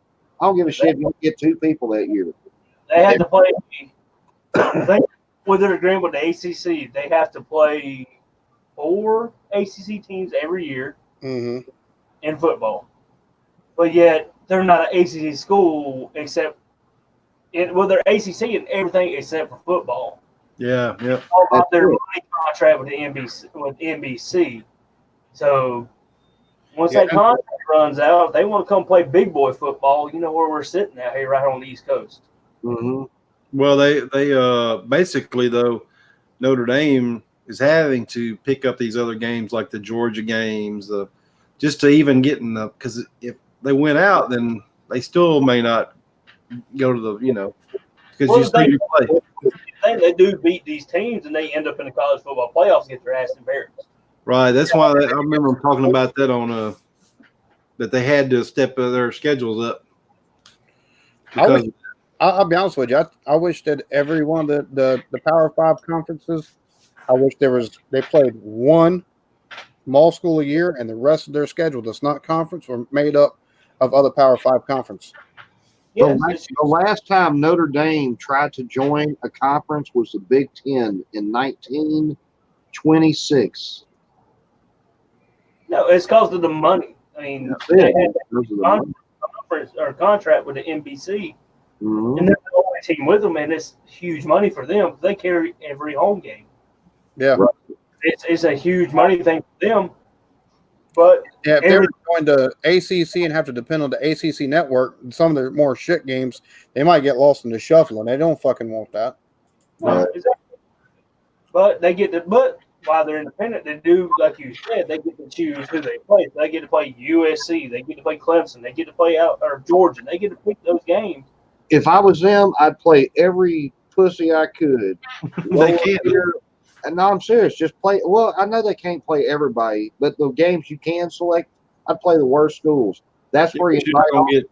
That's not where gonna you get in the playoffs. 5-star recruits to come in. Hell, if that's the case, put them in the ACC Coastal. Hey, that worked. That worked. Well, I see, tell you, they recruit more than just 5-star. Like they got to take and have a rounded out, Could you imagine if Notre Dame was in the Sun Belt? They'd kill everybody. And all those teams. So. geographically, UCF right now would beat the brakes off Notre Dame. I agree with that. geographically, they should be in the Big Ten. They don't want to go that route. UCF would beat the brakes off of them. Yeah. UCF is one of the baddest teams in the country. They just in the wrong conference. That's why we was talking about earlier. That's why nobody wants to play them because hell, if you beat them, it's just little old UCF. But hey, if they beat you, you'll never hear the end of it. that comes back to we're going to find out if the coach, if UCF keeps staying good and Nebraska never gets better, it makes you wonder. I'd be like, was it the actual talent that they had around there that couldn't, sign with Florida and Florida State didn't have the, grades or whatever, or was it really the coach's talent? I don't know. We're going to find out though. No, UCF has the perfect blend. And matter of fact, I think in their game the other day, where the announcers was having a thing, they have a player from every county in Florida. Wow. At least one. I think they said it was 64 counties in Florida. They have at least one player. from every Talking about in-state recruiting. Shit. Oh yeah. That's insane because that's one of the best play when it comes to pools of players. That's the place to be. They have at least one player from every county, and yet they can still reach out. I think they got a player from Texas and one from Oregon. I mean, that's reaching out. And they claim that they're the 2 years ago they claimed they're the undefeated champions. So Yeah. they were the team that years ago to go undefeated. They beat Allen's favorite team, Auburn. Remember? Hey, I'm gonna be honest with you. 2 years ago, they may have beat y'all. They beat the brakes off Auburn. Oh, I I mean, know. it wasn't even a contest. I've been looking at Bama's scheduling here for the next couple of years. 2020, starting in 2023. Y'all are gonna play them, ain't you? Oh no, starting in 2023, Bama plays another Power 5 conference. Well, they play a Power 5 and then 2 outside of the Power 5. But like 2024, Bama's schedule is Western Kentucky, the USF Bulls, and the Wisconsin Badgers. For 2023, Bama plays Central Michigan, the Texas Longhorns, and the USF Bulls. They're going to play Texas on the regular schedule. Oh man, Well, that would be interesting. If both of them are, you guys are both really good by then. Still, Yeah. 2022, they play Utah State, Texas, and it's a home for Texas. And then they play ULM, and then the rest of it's all conference games. I think Clemson starts a home and home next year with LSU. Oh, LSU! I'm telling you that. For Death Valley, baby. Yeah, LSU. They always usually have a really good defense, but now their offense is getting better. So I don't know what to think of. next year for our football schedule, second game of the year, we played Notre Dame. Oh boy, Arkansas gonna whoop that big gold ass. It's gonna be fun. We better get better quick. Next year will be the last year of Alabama playing a bunch of cream puffs. We open up against Southern Cal, then we play Georgia State, and then we play Kent State. Georgia State, hey, they beat Tennessee this year. Don't forget now. Oh, I know. They play Kent State the 26th of September next year, and then November they play UT Martin, and those are the last in the next 5 years that I can find last powder puff games they fucking play. Because everything after that's against like Texas and fucking Wisconsin And Arkansas. So I mean, it's going to be. He said Arkansas. Hey man, I take the damn homecoming game stuff personal. We at I least hope by then we're a power team. But Can y'all still hear What's that? Can y'all still hear me? yeah, but yeah. Next year it didn't show our SEC rival, but we do start next year back with Notre Dame, which I'm excited about. You're playing Notre Dame next year? Yeah, we play them again next year. Last time they came to Death Valley, it was rough. They've got Arkansas and Clemson in the same year. Notre Dame's in trouble. hey brother, we'll They might solve. as well just rat. We'll we solve. got Arkansas too. Yeah, second game of the year. We play Notre Dame next year. Oh, you got Notre Dame, not Clemson. Oh yeah, You got Notre Dame, right? Next Yeah, year. we have Notre Dame, and I thought we had LSU, but it's not showing it yet. That's what I'm saying. Notre Dame's scared. I mean, Arkansas and Clemson in 1 year, Hey, and y'all be scared too. If y'all have to play us. You know how many white people down here in these hills? The hill have eyes. You forget this is still South Carolina. Jesus Christ! I'm trying to go through these games, see if there's anything else that. I can't wait for the 2021 football season. Don't take We have LSU coming up next, our SEC thing. Then we get Georgia back. Oh, Georgia's our biggest rival beside South Carolina. Mm-hmm. I didn't know that. It gets nasty because we don't play them but like once every 10 years, and it gets dirty.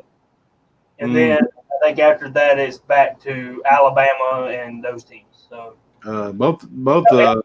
Alabama, we play them every year anyway. It seems like, but when Georgia comes, man, it gets fun. It's dirty. It's nasty. I'll be right back, y'all. But as far as Georgia goes, I mean, Georgia is going to be good, and I think you guys will still be good. And when that'll be an epic game. That'll be, I think, whenever that comes around. Trevor Lawrence will be gone by then, but we got those two guys coming from Virginia. Trevor Lawrence he may be a senior that year if he doesn't go. Be there long. He's gonna be gone. So Yeah, we got He's too good. He's too good. Yeah. He's one of the best quarterbacks I've seen in a long time. So I mean, he's everybody's giving him hell because he's thrown 6 interceptions so far this year. But how many touchdowns he thrown? yeah. He's almost at 1,000 yards already. So Yeah, I mean, if you take big risk, you're gonna have problems. I mean, you're gonna have some interceptions there. I mean, but you're talking about somebody can get you down the field real quick. If he messes up, you can go back and score real quick. he had a almost perfect season as a freshman, and they were expecting him to do better as a sophomore and be this high kind of guy.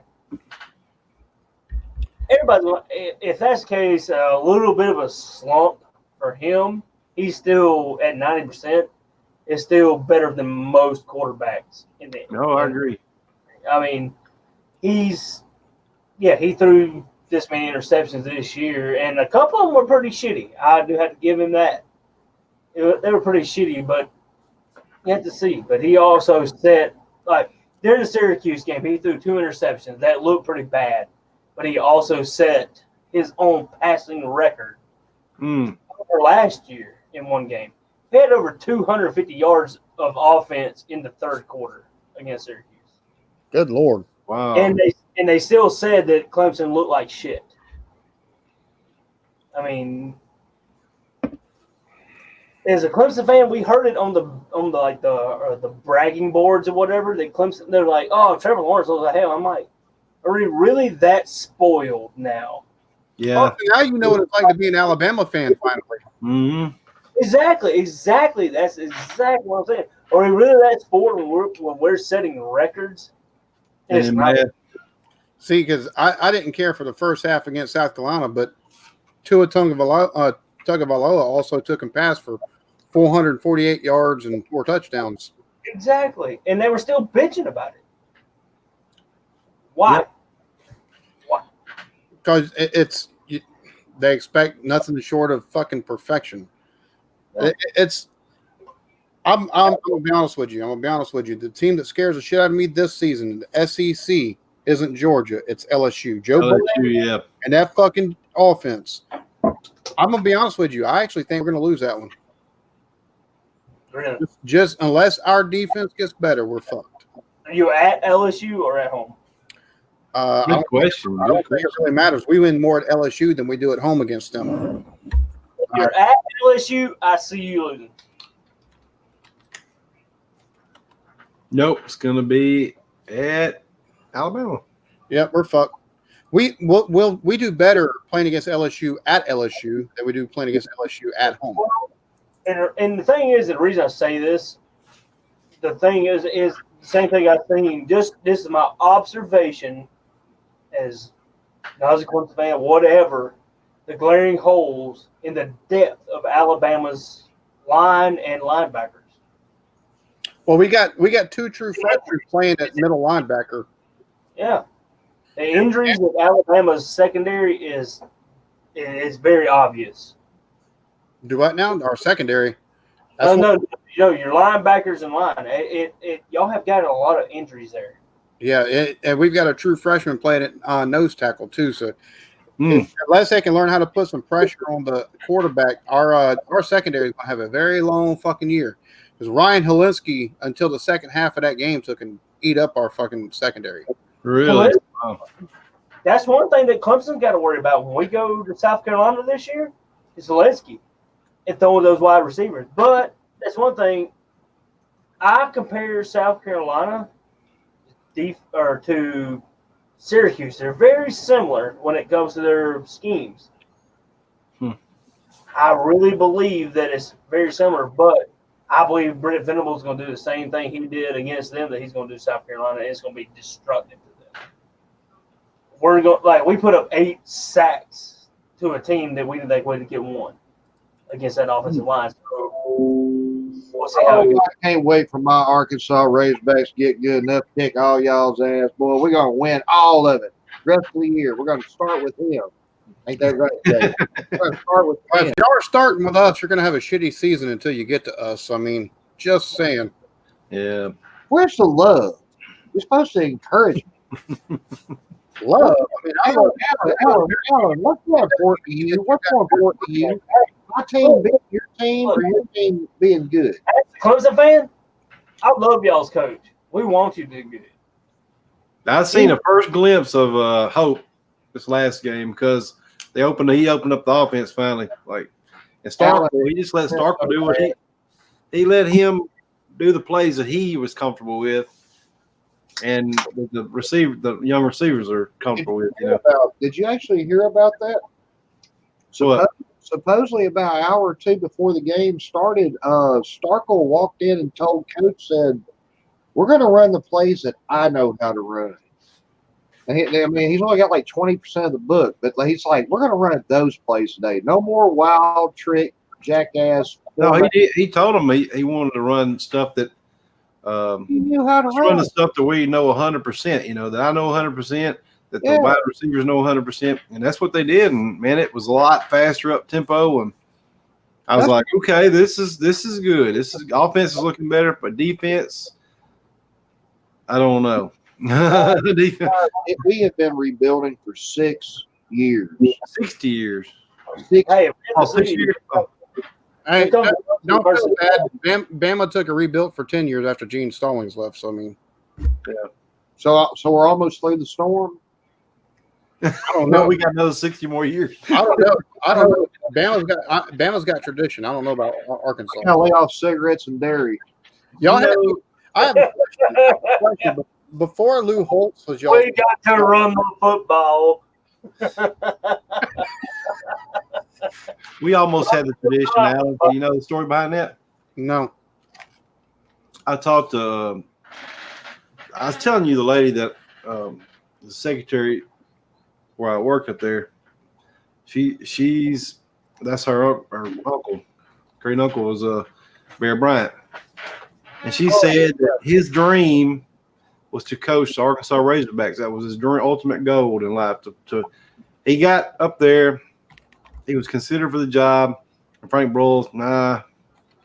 Then he went to A&M, and the rest is history. But he would never give him the opportunity. But before he went to Kentucky, then after he got out of Kentucky, he wanted to come back to Arkansas, and he never got the chance to coach Arkansas. Damn. So if he had coached Arkansas, we could have been the ones. We would have tarnished. History may have been different. We could have tarnished a Bears record. I blame Frank Broyles. Bear Bryant took and won everywhere he went. He didn't win titles everywhere. He took and won titles at Bama, but he took and won at Kentucky as the head coach there. He won at Texas A&M. Yep. He really, that's a true story, but I don't know why Frank Broyles would not hire him. It just doesn't make sense, but I don't know. Anyway. He didn't want nobody replacing his legacy. I'm going to listen to everybody. If a team will do what Clemson did, while we were a 9-10 team, where we were still fairly relevant, Clemson's fans and Clemson's alumni and boosters and everything said, you know what, screw it. We're going to raise the money. And they put the money into our stadium, put the money into our facilities, put the money into our coaches and everything. If any team would take that route and do it, Arkansas can do it. They got the money. Oh, yeah. If somebody would take the money, get off their fucking pocketbooks like Clemson did, and do what Clemson did. It's Walmart's fault. I know this already. Alabama has that money. They've done it for years and years and years. Jeremy, I got a question for you. I'm trying to put you on the spot. I got a question for you. You take Trevor Lawrence out and you take Tua out. They're out. No. And Alabama and Clemson play each other. Who wins? We got Chase Bryce. So We've got Mac Jones. We've got Talia. We've also still got Devontae Smith, Jerry Jeudy. We've got Henry Ruggs. We got Jalen Waddle. We got Terrell Shavers waiting in the background. See? It's basically – and this is my concern with Clemson this year. Y'all's defense doesn't look as dynamic as it did last year, and neither does y'all's offense. But only one team has scored a touchdown on us. and that was Texas A&M. Who'd y'all play week 1? That's true. Yeah. Who'd y'all play last week? Last week nobody scored on 7 Texas A&M. Nobody scored a touchdown. Y'all played what? Syracuse? Syracuse, yeah. How bad did Syracuse lose Maryland? That's bad. I'm just saying, y'all are kind of like us. I mean, South Carolina was our first test this season. So I mean, Well, I'm saying with South Carolina, they're supposed to be a decent team. well, they've got the highest, they've got the most rushing yards out of have the most rushing yards per game in the SEC. So I mean, that's not for nothing. No, but fucking coach is a retard. yeah, and yeah, I agree with that. They should do better with coaching. But like I said, we went from everybody said, "Oh, Clemson's defense is gonna suck," but hey, we've only allowed 3 touchdowns this year. Hey, that's exactly one lesson we gave up to San Jose State. We haven't played them yet. We haven't played them, remember? Like a team like Arkansas, Portland State. Sorry, they have to get off their pocketbooks and build the facilities. They do what Clemson did, Alabama has done, and hell, even UCF. Those sons of they took the alumni and they drained them dry and built some huge facilities. Which and UCF, I don't see why I don't see why other colleges other than Miami, Florida, and fucking Florida State in that I don't see why they haven't done more of that as some of the other colleges there in Florida. It's the most talent-rich fucking state in the nation, other than Texas and California. Like there are 30 fucking players that are either 4 and 5-star players in that fucking state. No, before Chad Morris, Clemson would have never thought of getting players from Texas, and they would have never thought of getting players from California. And now that's our pipeline. Yeah. We put the money into our facilities and making it better. Arkansas, that's Tennessee, where he's getting a lot of them. They need to get out the book and do it. He's getting a lot of Texas players. I mean, half of our recruits are from Texas now, and Oklahoma, and that's like most of our fucking we've now opened the pipeline to Texas and to fucking California, plus Tua and Talia are both from Hawaii. So yeah, that's what I'm telling you. Get some play. the best 3 places to get recruits from is California, Texas, Florida. Give Chad Morris time, man. Louisiana too. Louisiana's entered SMU, but give him time. Yeah. Honestly, I think I saw glimpses, man. I saw glimpses last week. They actually look like a team that was moving. Had worth a damn. We got 50% of our team is 50% of our team is freshmen. Yeah, I think that's. Give the man time. What he does. We got 2 really good wide receivers that looks like. We loved him here. The fact that he left was probably good for Clemson because of how we formed into what we have now. But he started all that. He improved players and got it started. Do not bail on him too soon, because that man is a genius when recruiting, and he's a good offensive coach. So give him time. Well, maybe here in a couple of years we'll win like a bowl game. That'd be nice. No, I think we'll get to one either this year or next year, surely. I think you'll get to one this year if you just give him the chance and let him fight for it. We're going to have to get a Kentucky win or a Mississippi State win. Both of them didn't look just great. You'll beat Mississippi State, and I think you'll beat Kentucky. We're going to have to beat Missouri too, because we got to go to LSU. We're not winning that. We got to go to Bama. We ain't winning that. The only thing about Mizzou is Kelly Bryant, man. He's from right up the road from me. He's from here in my local area. That's somebody got a winning attitude. He ain't gonna give up, even though he kind of gave up on Clemson. He didn't want to be. He did not want to be second string. He thought he could. He thinks he can be the man. So give him the chance, and I'm pretty sure he can do it at Missouri. Y'all can take and beat Kentucky. I think y'all could beat Mississippi State, Western Kentucky, and Missouri. Didn't Kentucky lose their starting quarterback? No, I don't know. I know They might have. I know Florida Yeah. did. But Yeah, he got hurt this past weekend, didn't he? Really, I did not hear that. I don't know. I thought I heard Kentucky's. Somebody got hurt. I don't know what game though. I think that actually happened their first game of the season. All I keep getting is memes of Cam Newton. Terry Wilson got hurt. He tore his patella tendon. So, and that happened September 8th. Oh my god! Oh, Don't Yeah, sleep that's why on I think we may have a chance now that I didn't think we had a chance. Because without Starkle starting, we would have lost that. I think we have a chance now. See, as long as Morris opens up that playbook and does like this like it is past week, the shit that kid knows. Yeah. I Jay, mean, you Jay, don't beat a team 55-0 without having at least some kind of defense to keep you in a little bit. Jay, Colorado State does score a lot. They did that. They scored a lot on Colorado, which is not a bad team. Western Kentucky just lost their starting quarterback for the year. Ty Story's going to start taking over. Really? Are you serious? Wasn't he on y'all's team for a little bit? Yeah. He was our starting quarterback last year. He couldn't even make it to the He's the same one who put 31 on y'all with a bunch of scrubs. Y'all put 65 on us, but we don't. We're not counting those. We're not counting those. We look past that point. We need to get a Big 10 guy in here, a Big 12 guy. Yeah, Oh, that'd be awesome. We have our Big 10, Big 12. We need to get, we're stuck out here in the South, but we need to get somebody else in here to talk shit.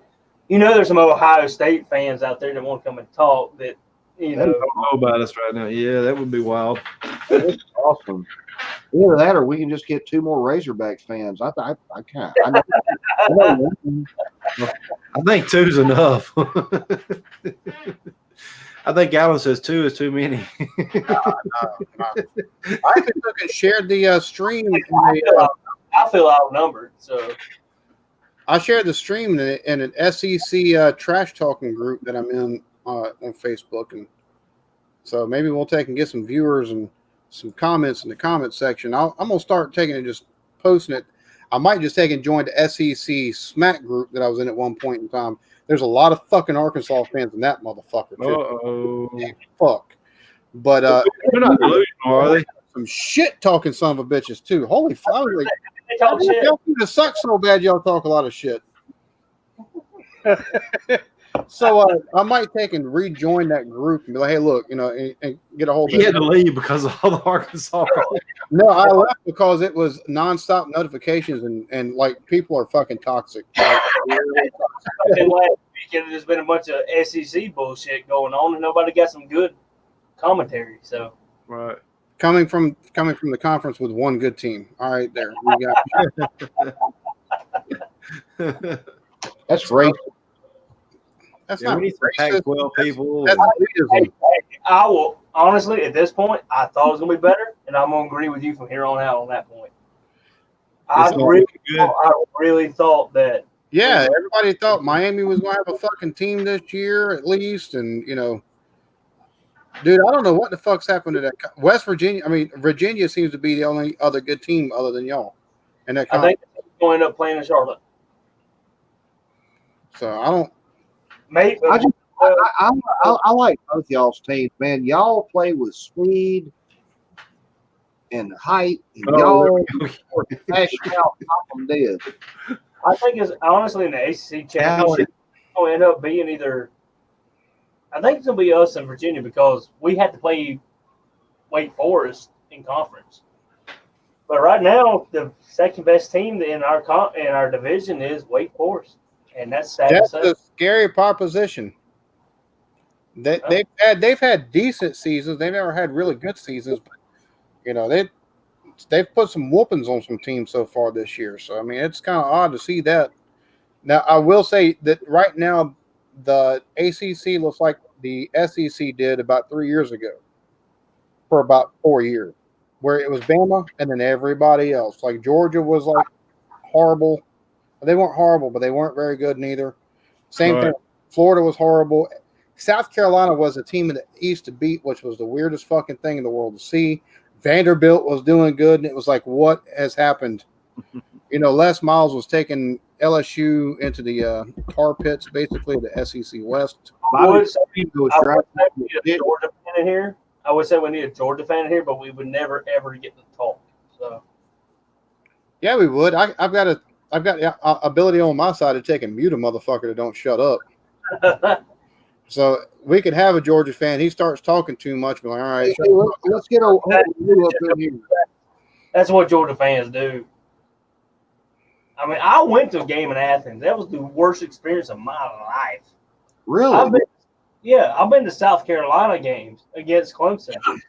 I've got shit thrown at me and cussed at, but I've never been spit on until I went to Athens. I do. I don't give a damn how long I got a rock and orange jumpsuit for. You spit on me, one of us is getting our ass whipped. Oh, damn Skippy on that one. Right, buddy. That's the line you don't cross. That's the mantra of a Clemson fan, of a Clemson man. Be a gentleman at all times, play football like a man. We'll talk about it after the fucking game is over. That's how Clemson football rolls. That's how Clemson fans roll. Have you seen the video of the fight that happened after the South Carolina North Carolina game with the fucking Gamecock fans? Oh yeah. Ooh, I missed I that. was like, what the fuck is this shit? What are they fighting over there? I mean, they got their ass kicked. You know, no. I mean, the only difference between the guys that were fighting, they were all wearing cargo shorts and tennis shoes. The only thing different was the jersey. I mean, it was basically frat people fighting. I mean, Yeah, that's true. that's what happened no matter what you go to. Frat. I am a frat boy, so it's where I was a frat boy is a little different, but that's all you're gonna see down here is if it's a big fight like it is with the frat boys showing their ass, throwing white claws at one another. So. Now, don't get me wrong, I will drink a fucking white claw. I don't want to fucking hear it, but I'm there you also there's right there. a lot, but this is really good. So you know, They are. That's what I was drinking last week while we were talking shit. I'm drinking Mountain Dew. So that's frat guys. That's all that was, and you could tell what it was. And it's a sad look on both colleges. oh, I agree. My question is this: who won the fight? Nobody. in Who Arkansas. won the game? Oh, he's in Arkansas won it. no, I said when we go to Arkansas games, Arkansas fans fight each other. They don't Hell have yeah, dude. a team. We saw that shit with our own two eyes. I Yeah, we remember. was at a tailgate and I looked across there, and there were big old scuffle going on. It was Arkansas fans against each other fighting. I was like, well, They were arguing over which one was going to tap their sister.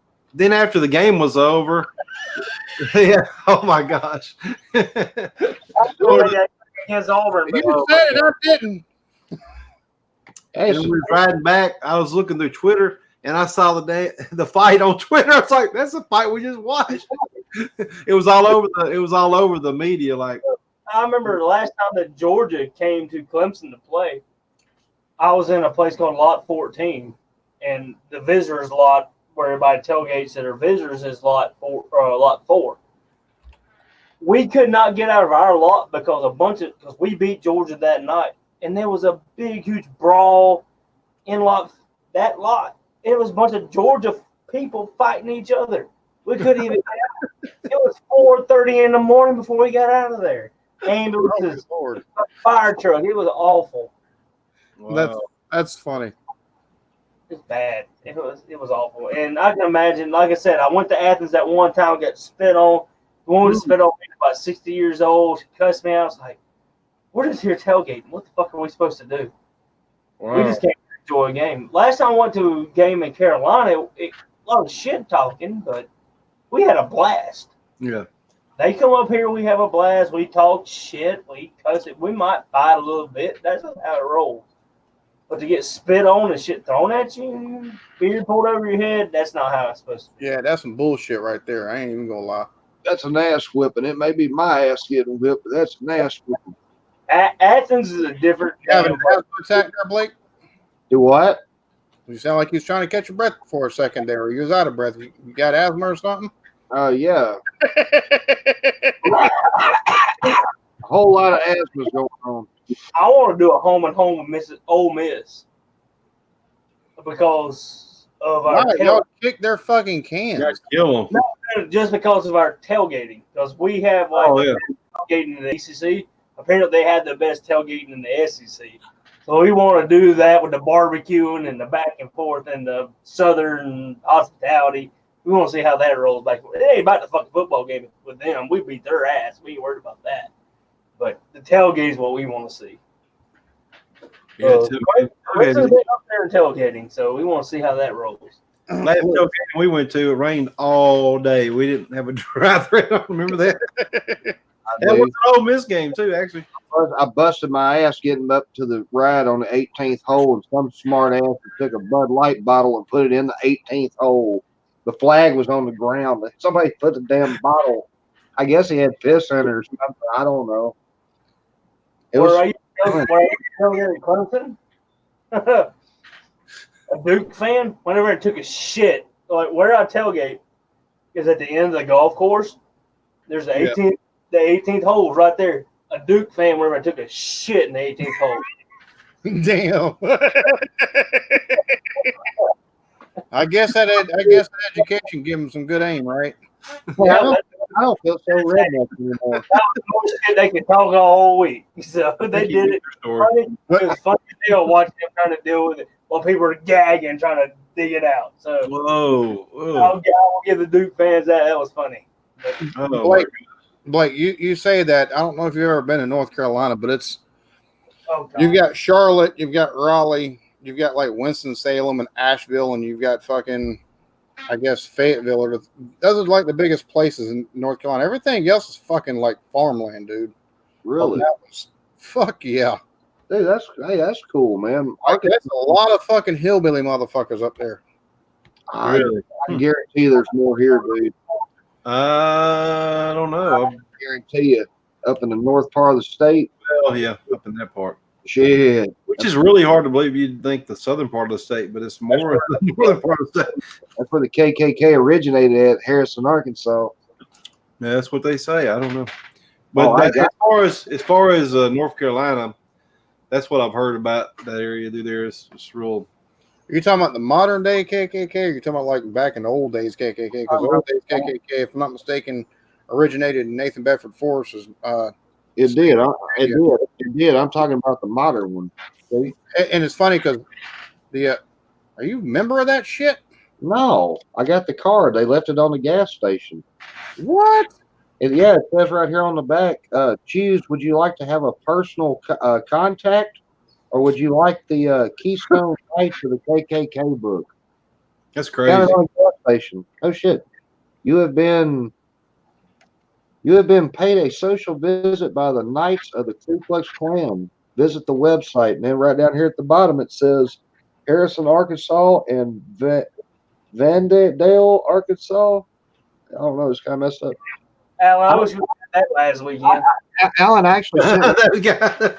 Alan, I actually sent one. That guy shoot his ass. I wish we'd have had that. That'd have been funny as shit. Hey, seriously, I sent one back. I kept this one. I sent one back, and I said, "My name is Jerome Black," and I said, "I'm 20 years old."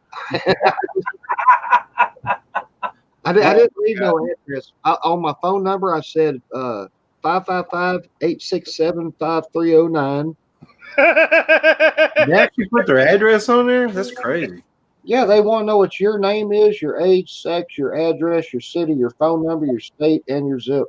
Dude, that is crazy. Yeah, man, this was just like a year or two ago. No For shit. South Carolina, that's the shit I'd expect to see here. But damn, man, Arkansas? I told y'all there's more hillbillies here, man. Jesus They Christ. got some overalls and shit, chainsaws. Alan, do you have plans this weekend?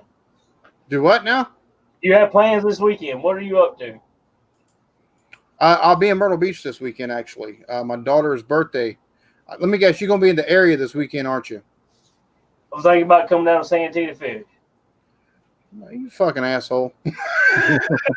Yeah, I'll be in Myrtle Beach. My daughter, her 8th birthday is this weekend, so we'll be there, and we're taking her to the Upside Down house that's there in Myrtle Beach. What is that? I've heard about it, but I haven't had to see it. It's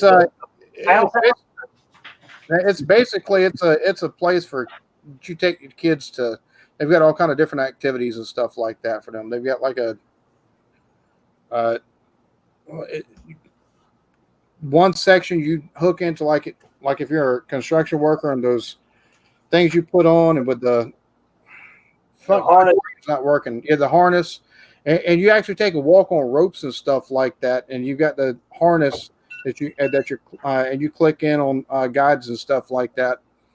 They've got just a lot of different stuff that you can take and do with the kids there.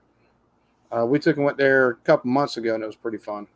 Say, I have the option this weekend because I don't have my son, so either I was going to go down to Santee and fish, but I can't find nobody who wants to fish with me this weekend down there. So I mean, do that, or I'm going to fish a tournament here on Harwell, or just fish for the shit fun of it here on Greenwood. I don't know what I'm going to do. Man, I saw it's at some point in time, me and you will get together. Hell, you're too fucking close.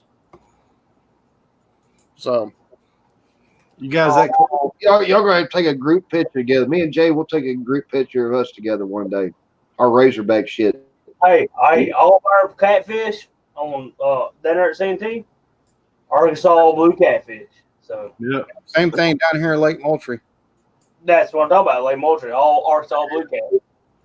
So y'all are aware that whoever loses in the national title between you two, the loser's got to wear the other team's shirt on the first live stream, right? We'll do it. Whatever.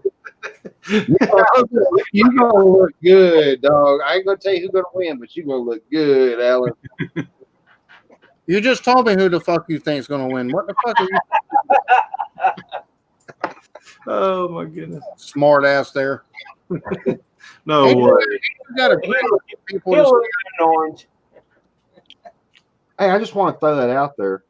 Or You're trying to make them have a challenge each other. The one thing is him wearing orange would piss his wife off more than it piss him off. What's going to be bad? What's going to be bad is about that. you don't have to worry about it. It's going to be Georgia and Oklahoma in the championship game. I think it'd be LSU and Oklahoma before it'd be Georgia. Really? Yeah. We all know it's gonna be Arkansas and Hawaii in the national title. Hawaii Tidal wave. Toilet bowl? Tidal wave. or that's our goal, the toilet bowl. Us in Hawaii. They bring out a little bitty turd on a damn stick. Here's your reward. If Clemson don't pick it up and they start clicking, we'll make it to the playoffs. If the shit don't start clicking for Clemson, and like I said, right now we're destroying shit. If our offense don't start clicking like our defense, then we'll make the playoffs, but obviously let's get to the final. Right now we're not clicking on offense like we should, even though we're setting records and destroying things, but there's some shit going on right now that there's no way we're gonna be right there where we were. But didn't you guys do this last year though? Just kind of wasn't just blowing people out. It was just the same way, and then it just at the end, like you just I don't know. Seems like you guys always do that. Like just Clemson, Trevor Lawrence in the national championship game played the fucking game of his life, and he waited until the goddamn fucking. Even when we were losing to bullshit teams, we played to our opponent, and that's always been the way it was up until about 3 years ago. And then all of a sudden, it's just like we set our style of play to being the best, and Alabama is the best that we have played. So Georgia, if we get to play Georgia, if we get to play, we're going to match them. We may lose. We're going to match them motherfuckers. That's how we roll. When Alabama beat us year before last, I don't know what happened. We just completely fell apart. They were going to run, and he beat us on every degree of it. And that shit, I don't think will happen again.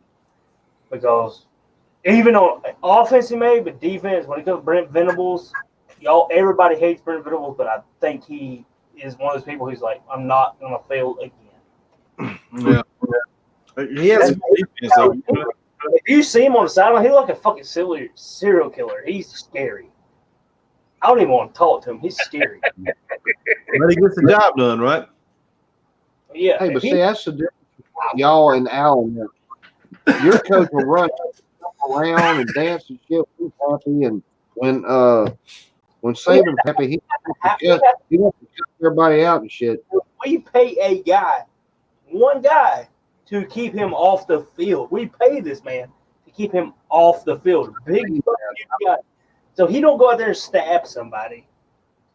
So that's how terrifying this man is. Wow. I've actually seen that shit. There's one time when he pulled him back. I mean, just like in the nick of time, the play was right there, and he would walk down there. He's right behind him, and he. That's crazy. Hey, why didn't they hire me? Fuck, I could have done that.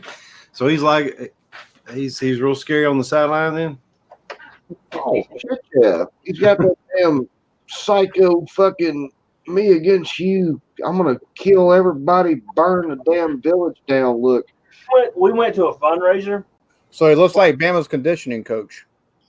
No, we went to a fundraiser one night for breast cancer awareness and everything. We went up there and met him.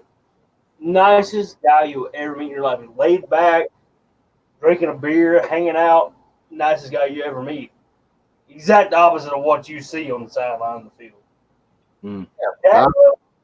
Dabo is the same person. High strung no matter where he's at. Brent Venables on the sideline is not who you meet in person. I wish Saban would run up to his boys and try a chest bump after that. He's so old, shit. Maybe something would snap, and that'd be the end of it. Then Arkansas. Oh my goodness. What do you think, Alan?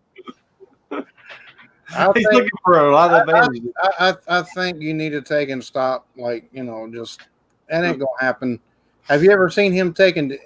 You don't see him smiling for the national championship games that they win. I know. Just saying. Dude, So he's last not gonna be chest bumping nobody no time soon. I swear to God, I'll never forget this. Y'all was kicking somebody's fucking ass last year, like 50-14. I mean, it's over. He messed up. Boy, he took that damn headset off. He threw it at the ground. He got right in his face. He was cussing. I mean, I'm a good lip reader. He was saying things I won't even say on this stream. Just Saban. yeah, and that's why Alabama's so good. Well, hell, Dabo does the same thing. You would never think I know. That's why y'all are that good. My favorite.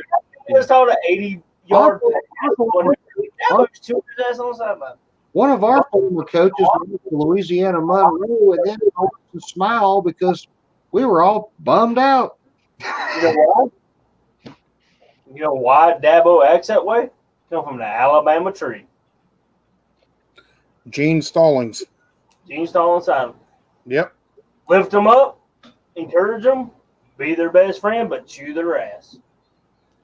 I tell you, my favorite coach on the sidelines is got to be Spurrier, man. When he'd do that, Don't even throw that motherfucker. no, it was funny watching him. You're bringing back bad memories for Brad because they took and lost, I think, just about every year that Spurrier was there. Remember that son of a bitch, yeah. Oh, I'm talking about to when he took the Carolina. headset off. I always loved him taking the headset off and flinging it. It was so funny.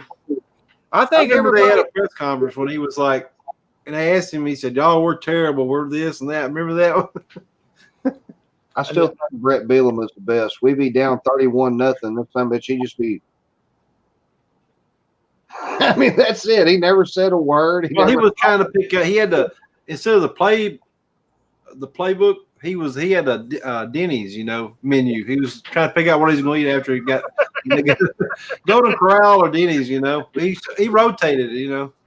We was down 38-25 to Coastal Carolina. He's over there just. Yeah. Hey, Sparkle, Wait. stop, man. Wait, hold on. You said the Coastal Carolina? We ain't been paying you much attention. You've been talking. I really appreciate it. Yes, I said Coastal Carolina, homie. This was just a couple years ago. It was 38-25. That was the last year we had Big Brett because he wanted to do what he did in Wisconsin. The only problem is that Alabama could do it a hell of a lot better than we could. Well, he wore like a windbreaker when the first game. It was 100 degrees, and he wore a windbreaker. We said, And then everybody in Arkansas went, "I win." We knew the end was there. He had the mullet though to match it, did he? No, Oh. this dude looked like You look like a big fucking cue ball on top of a big fucking like watermelon. if this guy fell out the ugly tree and smacked every branch, I'd swear to God he missed one. He's that damn ugly. He fell out. If he fell out the ugly tree, he broke that motherfucker on the way down. Yeah, yeah. And then you still think he missed a limb. He's the ugliest bastard you ever seen in your life. Guy could get laid in a whorehouse with a handful of hundreds. I don't know. He got a good looking wife, did he? Oh no, she likes Your past coach did that, right? Yeah, sure did. Hey, you know what? The only thing I fought him for, he can't drive a motorcycle worth of crap around a curve. Hell yeah. Hey, look, if you can pick up a hooker in Louisville, you've done something. Because, man, I've been there for the Catfish Conference. This strip club is bad. It's bad. What is it? Is Shit. it like a C-section Wednesday or what? Is it like Louisville, Kentucky. We do a Catfish Conference up there. The strip clubs are awful. If you can pick up ladies up in that son of a bitch that look pretty, you've done something.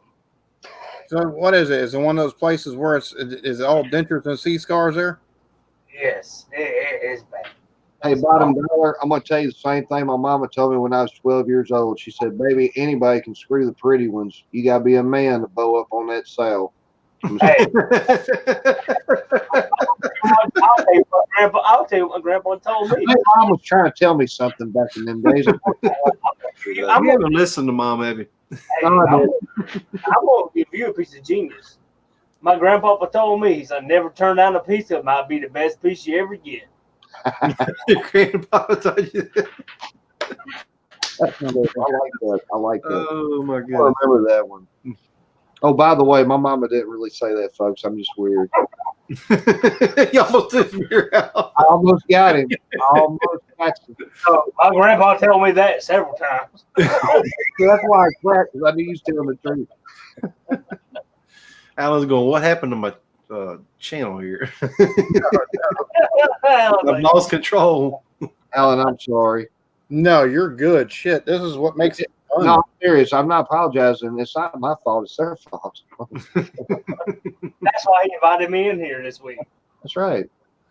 Yeah, we got to take and have a little bit of fun in here. If not, it'd be Oh, yeah. boring to watch. Yes, Then it'd be like watching the Tennessee football fan thing. Yeah. it would more be like watching Paul Feinbaum talk shit about himself and be happy. I can't even listen to him anymore. I used to like it, and I'm just burnt out on it. If he can get that Alabama dick out of his corner of his throat, he'd be all right. I'm not saying anything, and every time you take and listen to him, it's, he's praising Alabama over one thing or another. Yep. So I mean, saving this, saving that, saving I this. really did enjoy the banter between him and the Clemson fans this year, which is pretty. It was great to see preseason. Now he's eating his own shit, so I like to see that. see, it's more fun listening to him once the callers take and call in from like Auburn and Alabama, and they just fight amongst themselves. Otherwise, if I watch somebody that's, that is supposed to be reporting on the whole fucking conference, be fucking impartial. Yeah. Be impartial. Especially on ESPN. Yeah. If you guys ever get the chance, if you ever want to listen to like Clemson talk on like just to listen to Clemson like Monday through Friday talk, it's 105.5 The Roar. You can look it up. You can go to the website, type it in. It's 105.5 The Roar. And you can listen into live. Monday through Friday up to, I think they go from 6:30 in the morning until 8 o'clock at night. Hmm. And it's just Clemson football talk. Dude, There's the guy. hey, bottom dollar. That's weird. That's wild, dude. I just looked up Tennessee's radio station. Only thing they give out's like the fucking suicide hotline number, man. Well, That's pretty much what I thought whenever I was trying to look up Texas A&M. That's pretty much what I got. It was like a suicide hotline. And I was like, what's wrong with y'all? Whiskey Stout, what's going on, buddy? You're only one state over. You need to come to Arkansas. That's God's team. I tell you what, God's team, Mariners to go back. Well, God's team has a former Alabama quarterback. So. oh me. Sorry there, sir. I just like talking a little bit of shit here and there. We love the shit talking. That's what we do. Fuck yeah. Oklahoma, I didn't know he was an Oklahoma fan. Hey, I'm picking Missouri to win the SEC East. Really? Over I don't Georgia? see that. I don't see that. Fuck Georgia. Really? You think they can All be? right, now you're sounding like a fucking homer, like fucking Blake down there. You got to stop that. There's gonna be one homer per fucking per fucking.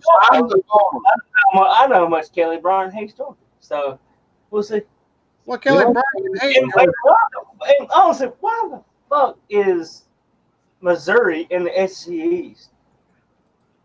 bro. That's To me. they should have Anyway, they should have moved Auburn over into the SEC East. They should have. They should have. it has to be by everybody else. But anyway, we're It not makes going to logical sense. Yeah.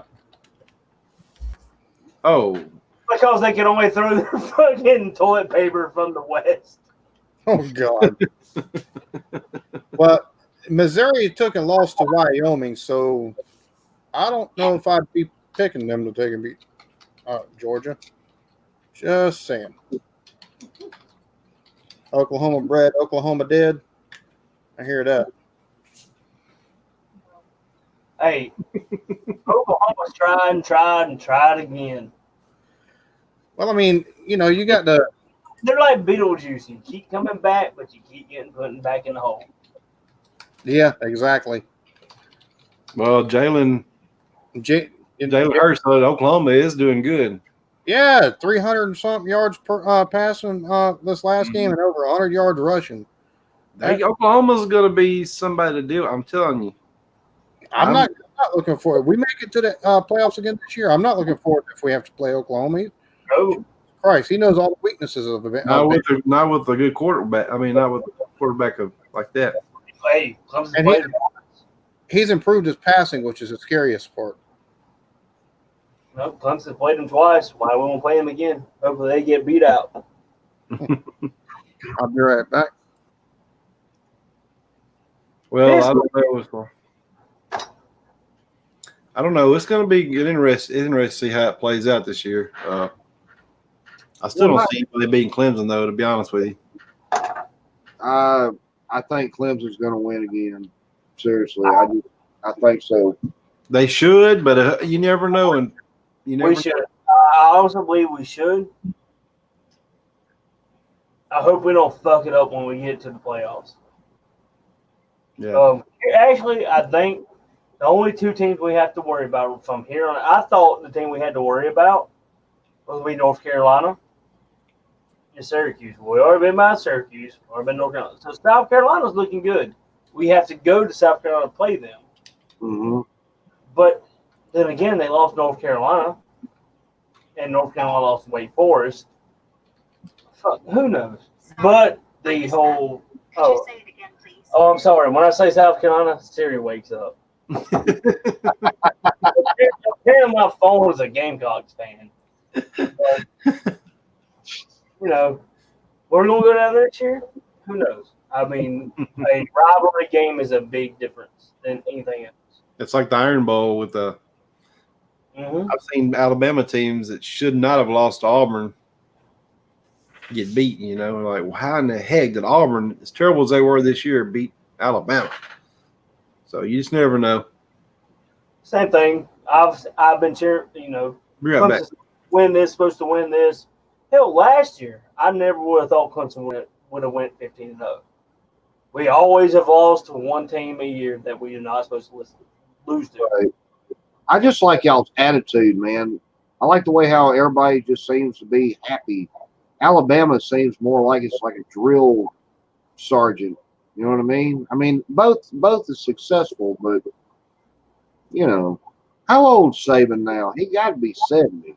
I don't want us to get to that point where we're unhappy when we win, and we're slowly. It seems that way when you get into the message boards. It slowly seems to be getting there, and I don't want That's that. the double-edged sword part of success. It is exactly, and that actually you can say, "Oh, your teams don't see." Yes, they see that shit. Trevor Lawrence is one of the best quarterbacks in the country. I'm saying he's the best, but he's one of the best. I don't want him to see that and to be trying too hard. I don't want Clemson to think they are the best team in the country because we're not. We are one of the best teams. We're going to fight for it when we get there, and that's what I want us to see. And that's what Dabo preaches, so we'll see when we get there. It's going to be interesting. I'll be honest with you. Our team, we just hope we get 6 wins. I hope both y'all the best. I think Oklahoma's going to be in it too, like Whiskey's saying. Yeah, I'm glad that Bama hasn't had to play Oklahoma this year in the early part. Probably a good thing, to be honest, if the Clemson hasn't had to play a team like Oklahoma, because they're looking legit this year. They are. Oklahoma's looking scary. Yeah. Jalen Hurts is saying, you know what? Fuck Alabama. I'm going to show the fuck out. Well, see, he took in He done that again. I mean, he did that was Alabama. He don't give a shit. Hell, he beat Clemson to a pulp. I have yet to meet a Bama fan that's not happy that Jalen found another opportunity, is not proud of what he's doing there. No. Well, it's the same with Clemson fans and Kelly Bryant when he went to Missouri. We love Kelly Bryant. He is a Clemson boy. He was born right outside of Clemson. We love him, but he seen the writing on the wall and he left. I'm a big Kelly Bryant fan. I hope he does great at Missouri. But when we come to play each other, and same thing with Tamian Feaster at South Carolina, when he comes in this year, we're gonna shut his ass down. That's what we want. You know, the only thing is he put our plays up here. Did he do this? We don't care. We're gonna shut his ass down at the end of the year. Well, I hope so, because he had a chance to come here and have a bitch show Missouri over us. Fucking good riddance. I mean, nothing against the kid. I don't know him personally, but I know Chad Morris. I know y'all both are Arkansas fans. Stand with Chad Morris as long as you can. Give him 2 or 3 years. If he don't do shit, then that's fine. Get rid of him. Stand with that man. He is one of the best things that ever happened to your team.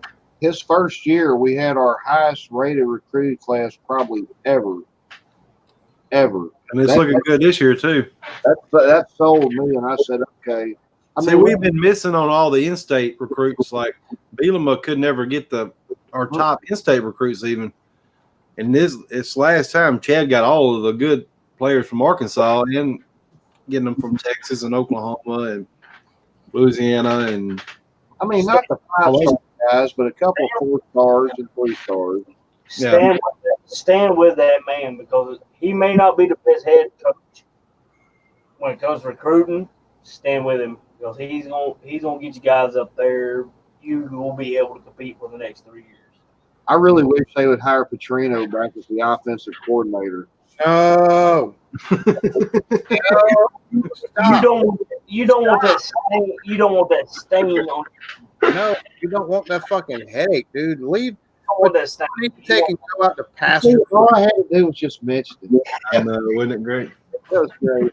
But I say, though, if you got Bob Petrino as well, they're both offensive coaches, so you don't want both of them on the same team. Yeah. If it was to happen, Morris would recruit head coach. Petrino would call the calls, offensive coordinator, because that was honestly the last time Arkansas was worth a shit. And we got Chief as the defensive coach. So You need to take, and if you put Petrino anywhere, you need him as an offensive analyst for your team, not a coordinator. Bob Petrino he's a good he's a good coach, but he's not the best person you want to rip No. off. The problem with Petrino is outside of like the quarterback position, he can't do a fucking thing for player development for any of the position players. That's true. That's Yep. true. That's true. So, That's 100%. And he never had a defense. So Now, if your players want to go pick up sorority girls on a motorcycle, Bob Petrino's your man. Hey, his wife didn't care. Why the hell should I? the other thing is, Petrino, going back to his defenses, his defensive philosophy at Louisville was kind of like defensive philosophy in the Big 12. It's kind of optional. Mhm. yeah, just kind of slow him down a little bit. Maybe we'll stop him one time a game, and we got to score every time we get the ball, though. Right. Yeah. Right. And That's that's what I what felt like when he was our coach. I felt like we had to outscore everybody. and that's what we did to Alabama this year. Riley, I do. Lincoln Riley is one of the up and coming best there is. Lincoln Riley is college football's version of Sean Payton and Bruce Arians when it comes. He's like a fucking QB whisperer. Yep. He- He is.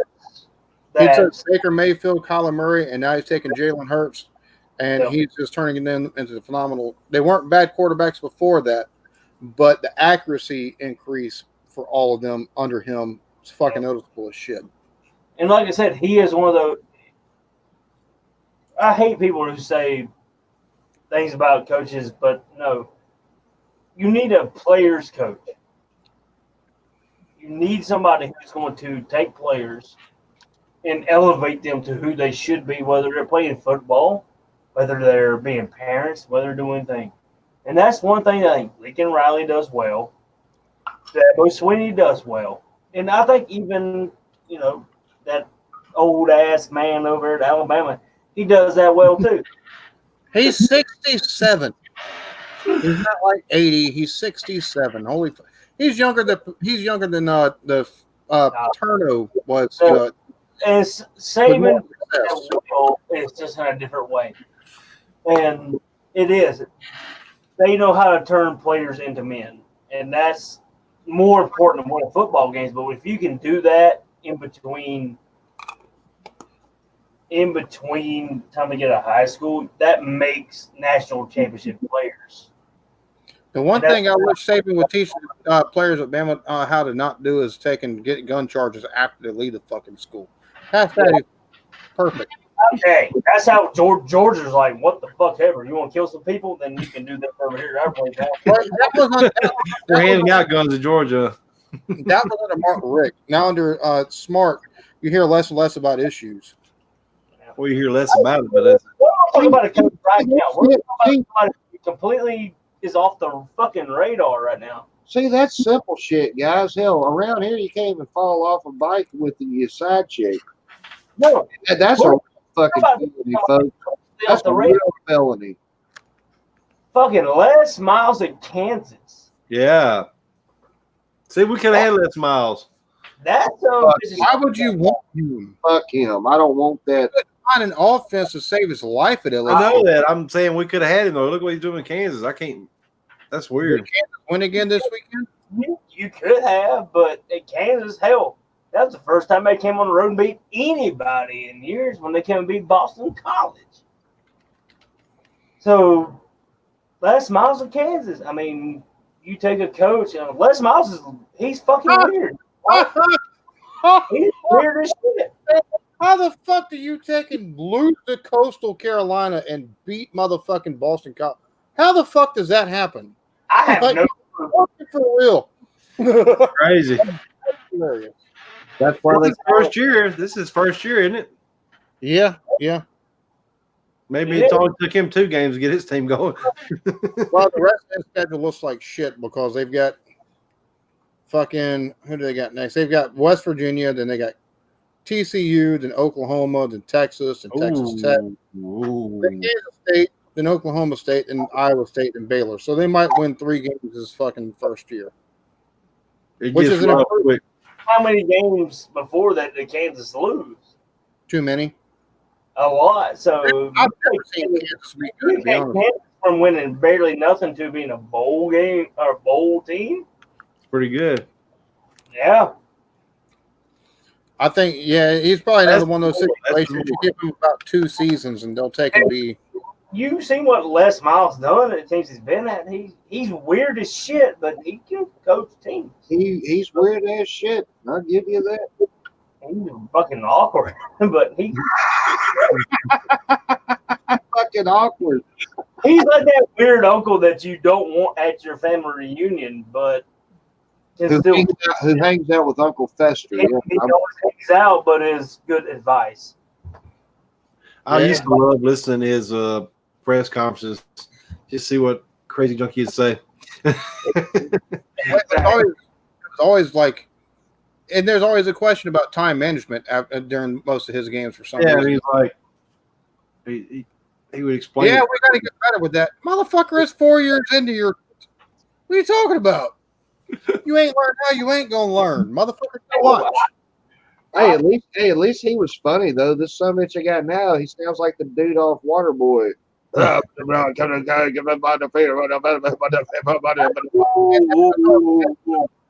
From Don't as from be funny, Coach O.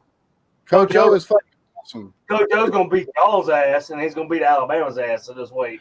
Oh, he's gonna do it. He's gonna beat all the A teams: Auburn, I told- Alabama, and Arkansas. He LSU. sounds, he sounds like he's got Tourette's. It doesn't He's- matter as long as you're winning.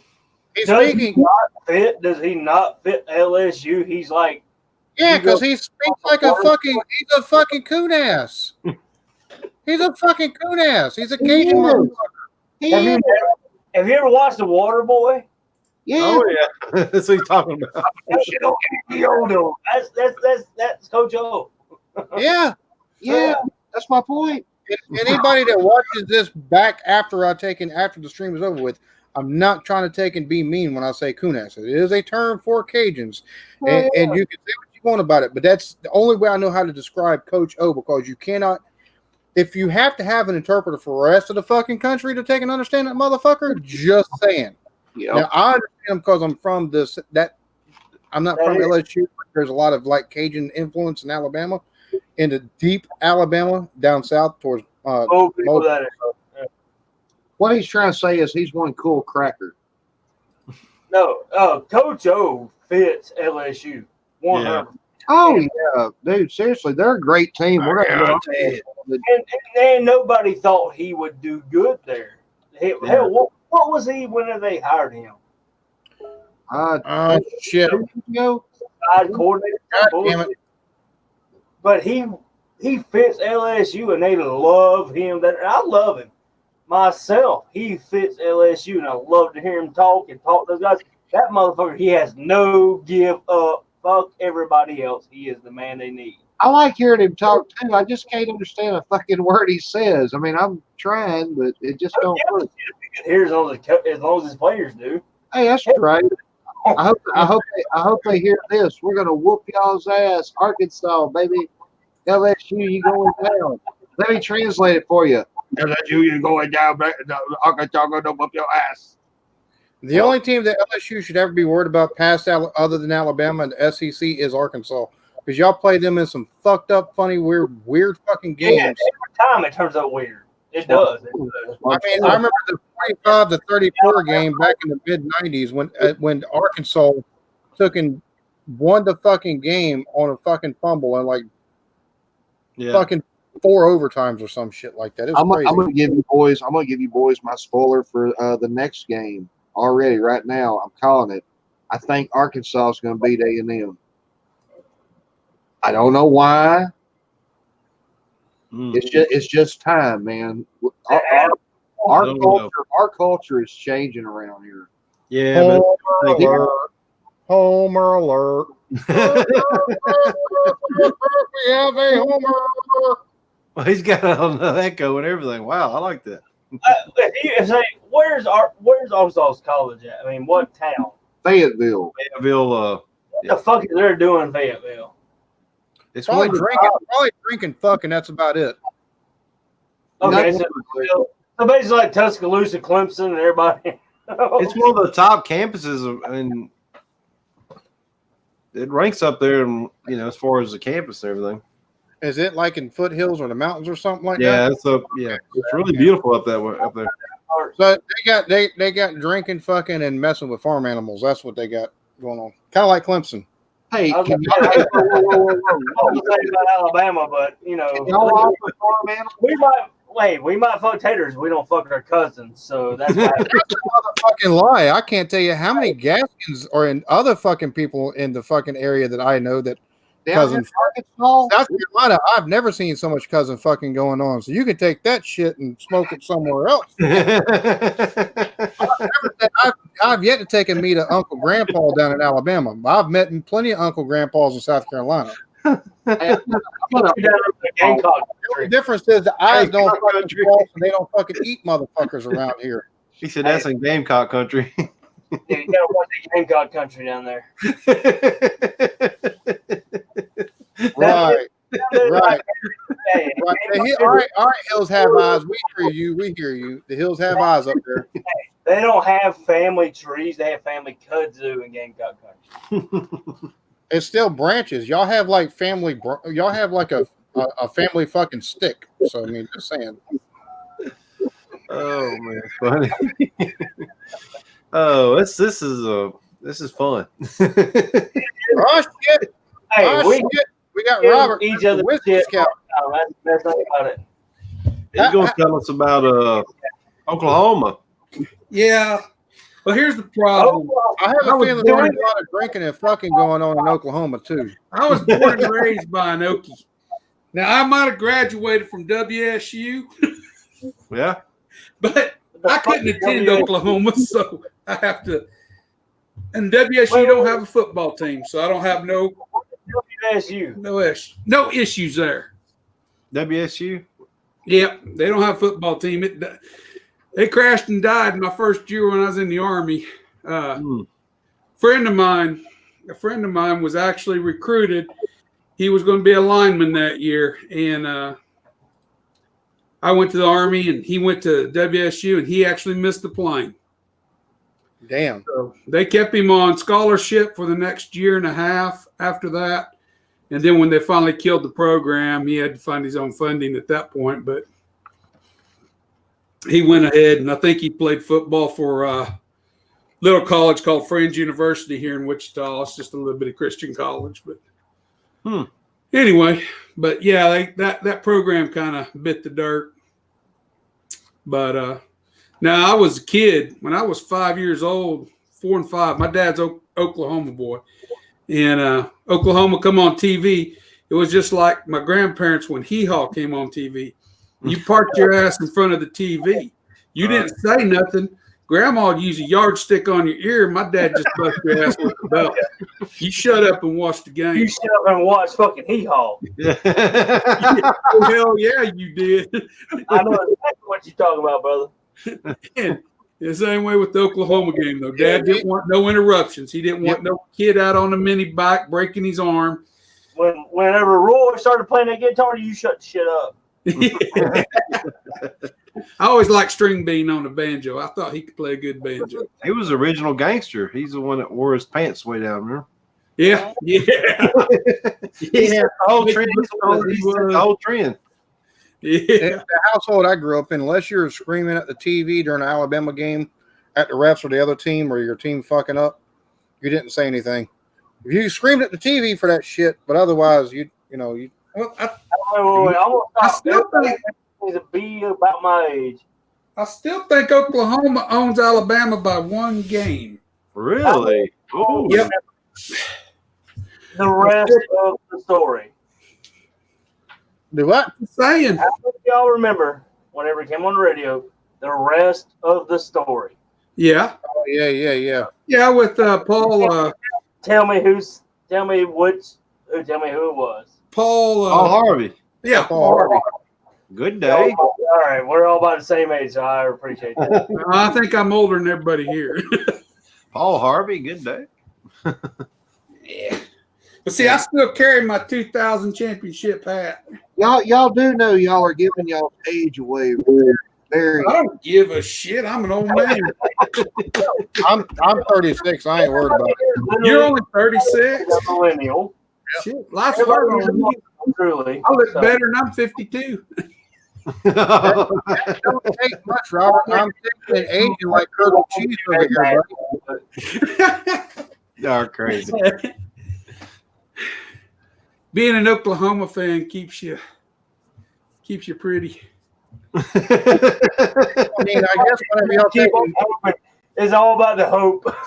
Hey, Kansas didn't even ever have a team. Oh, y'all have more, when y'all have more corn than everybody else in the conference to feed y'all's fucking linemen, I can guarantee you're going to take and have a lot better success. Yeah, we did well with time. Nebraska and Iowa, man, that's a lot of corn. Yeah. Well, I was about to say, other than Nebraska and Iowa, like Oklahoma's got some of the biggest motherfuckers on the lines I've ever seen in my life. Yeah, Nebraska don't anymore. Nebraska left the Big 12 and went up to play Big 10. And I always figured the big thing was they would say we'd get more money per game up at the Big 10. So they must have known after they lost Tom, whatever his name was, they weren't never going to have another team. So they might as well get paid as much as they can because they were getting the shit kicked out of them in the Big 12 and they're getting the shit kicked out of them in the Big 10. It's like, well, give it 2 or 3 years with Scott Frost up there, their former quarterback. No. You can win at UCF, you can win at Nebraska. He get more recruits out of Florida than he can in Nebraska. Nebraska has nobody to recruit there other than motherfuckers that weigh 400 pounds that can block people, though. Yeah, a lot of those boys came out of other states, but Nebraska those days is done. I mean, it's not what it was. I got to see what he does. I'm kind of on the fence. I don't know what he's going to do in Nebraska because, I mean, UCF may have just been, I don't know, maybe right place, right time. And that might have been the case. I just think we'll find out. Though. I mean, to recruit because he was also the offensive coordinator and main recruiter at Oregon during their last championship runs. And he took and left there and went to UCF and went undefeated for 2 years on the road. I'm not saying it's about recruiting. He's playing in a lot different league now, and it's about recruiting at this level. It's the same way with KU and Les Miles. Les Miles, they drank the Kool-Aid for one game, and they had a really good game. But you mark my words, KU's right back down the damn toilet. They can't out-recruit Oklahoma, Oklahoma State, and Texas in the Big 12 in the Midwest. K-State's the same way. Les Miles is not a not yet thing. You can't do it. You could to Wichita, Kansas, and you walk up to any of them boys in any of them high schools and you say, I'm from Oklahoma. Would you like to come play for me? You let Les Miles come down from KU. They go, hell no. You guys ain't never won any winning season. You're probably going to leave after your third or fourth. He's exactly right. I'm carting my ass right back down to Oklahoma where I can get my name on a book and play in the pros. Yeah. But see, the thing with Les Miles isn't going to take and be recruiting. He's going to recruit Kansas. He might recruit some of Texas. He's going to take and recruit more than three and four. The other people take and miss out on in Louisiana and Florida. But that's how Les Miles is going to take and rebuild that program. And you also got to understand in Kansas, when you do get the Kansas boys interested in football, if they are going to go to a Kansas team, it's always going to be K-State. It's K-State football, KU basketball. Yeah, K-State. That's the way it is in Kansas. Mississippi State. Yeah. Oh yeah. K-State can win in football.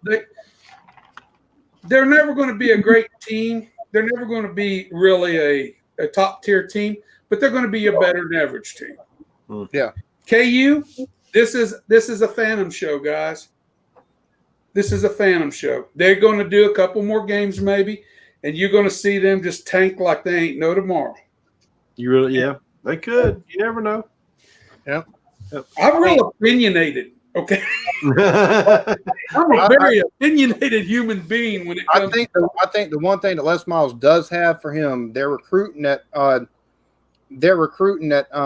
Kansas that everybody other than the schools like Oklahoma and the Big 12 doesn't have. The fact he's got a national championship on his resume.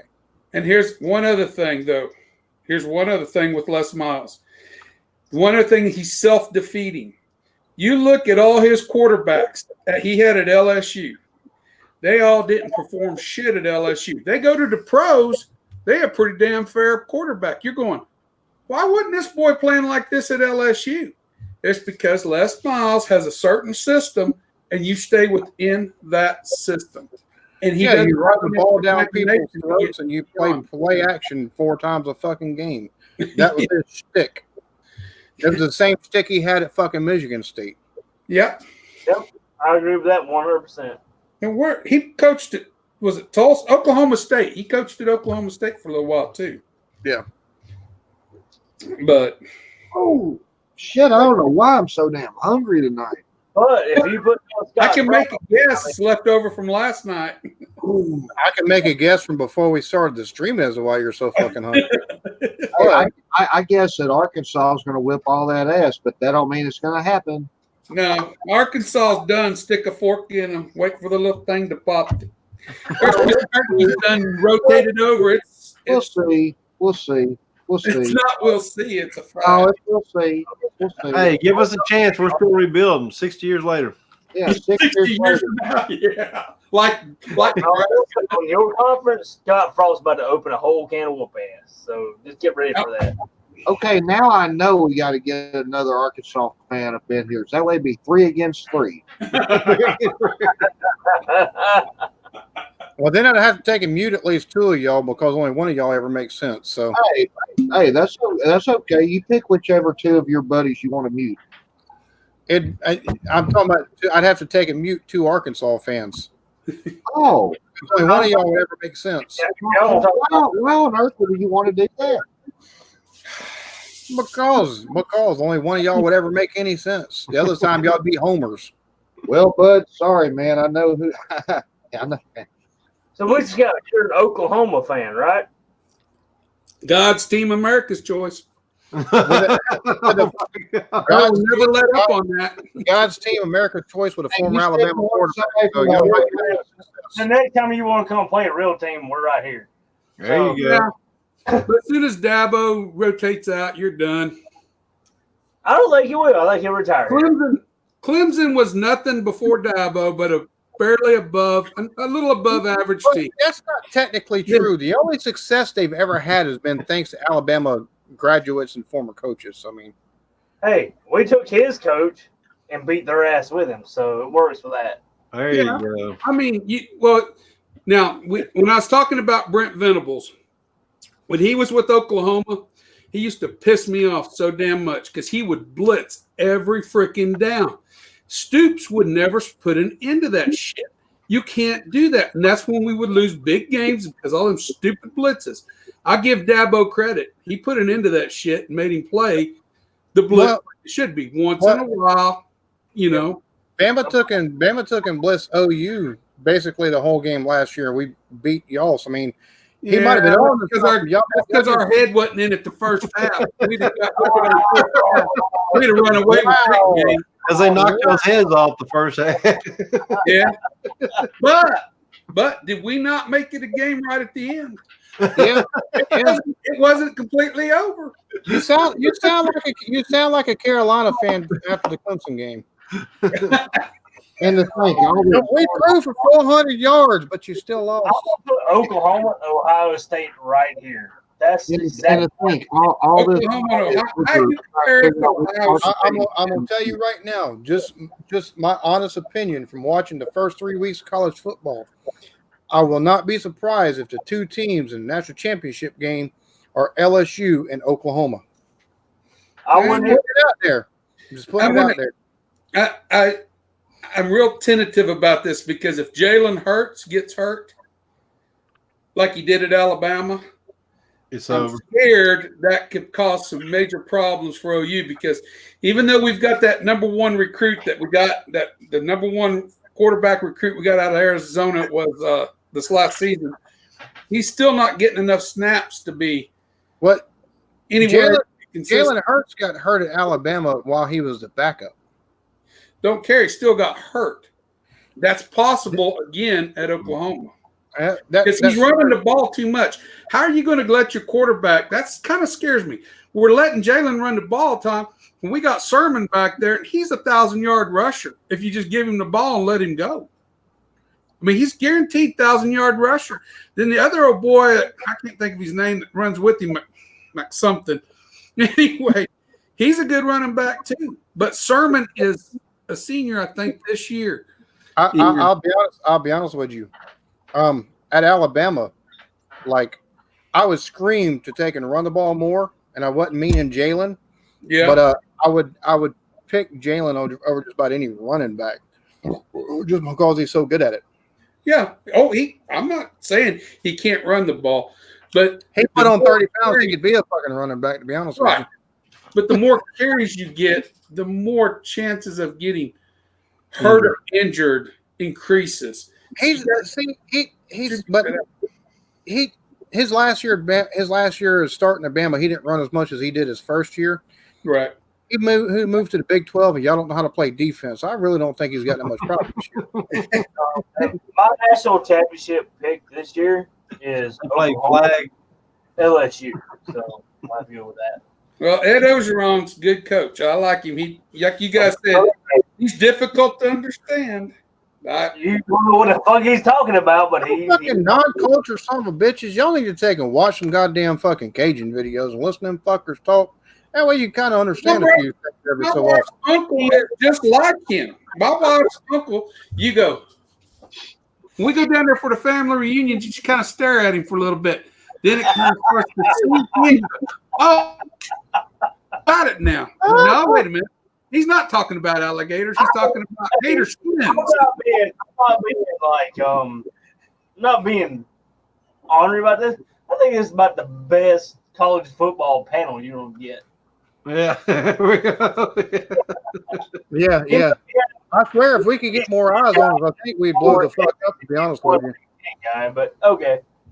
Well, we got I might have to drink alcohol. Hey, this time. we got 1, 2, 3 dominant teams: the Alabama, Clemson, Oklahoma, and then we got some Arkansas. sort of team over there. We ain't figured out yet. Arkansas, Bama took a rebuild for 10 years. Okay, for the national championship this year, it's going to be Arkansas against Hawaii. Razorbacks against the Rainbow Warriors. No college football and a fucking comedian on the panel. So Rainbow Warriors chasing the Razorbacks.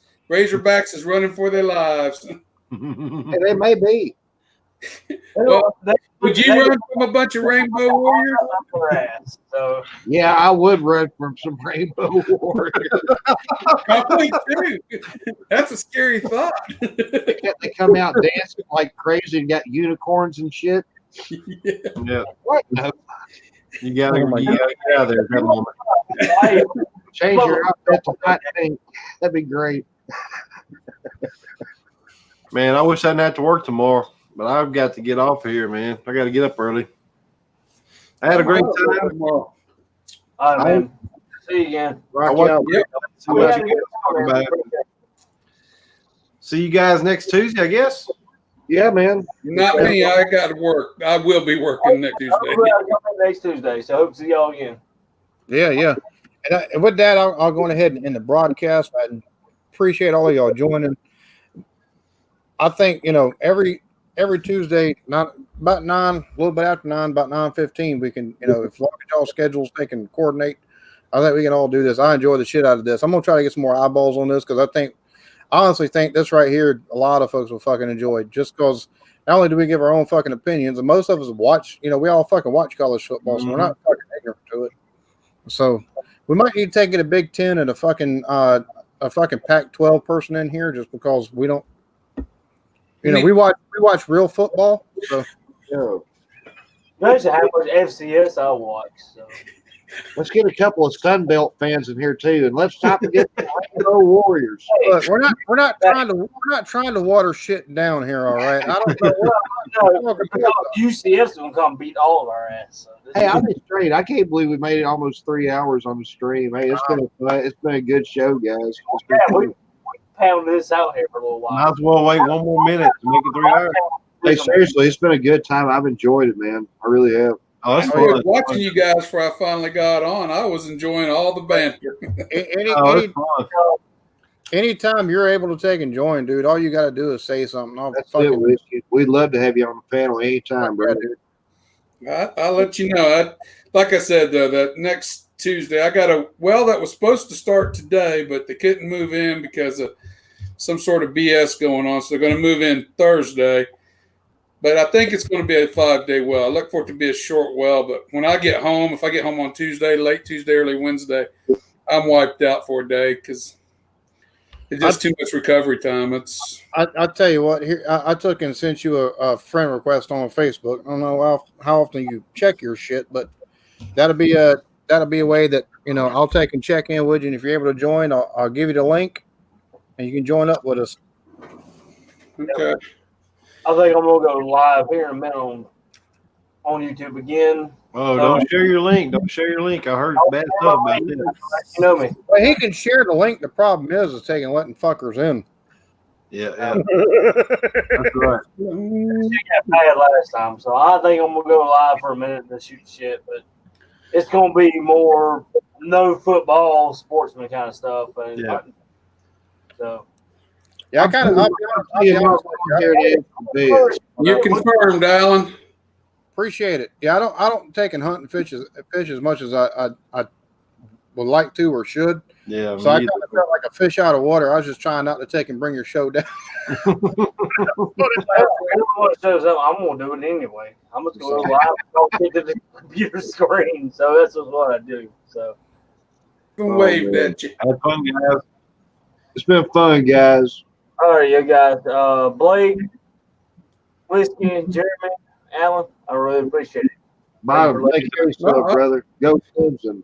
Go Hogs. Go Hogs. You ever need somebody to talk stupid Oklahoma? I can talk stupid Oklahoma. PITRS, baby. We're gonna get out there with rolling bullshit tie people. So we'll see.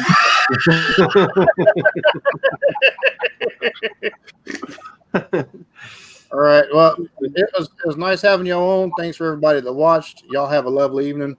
Peace. Woo pigs. Woo.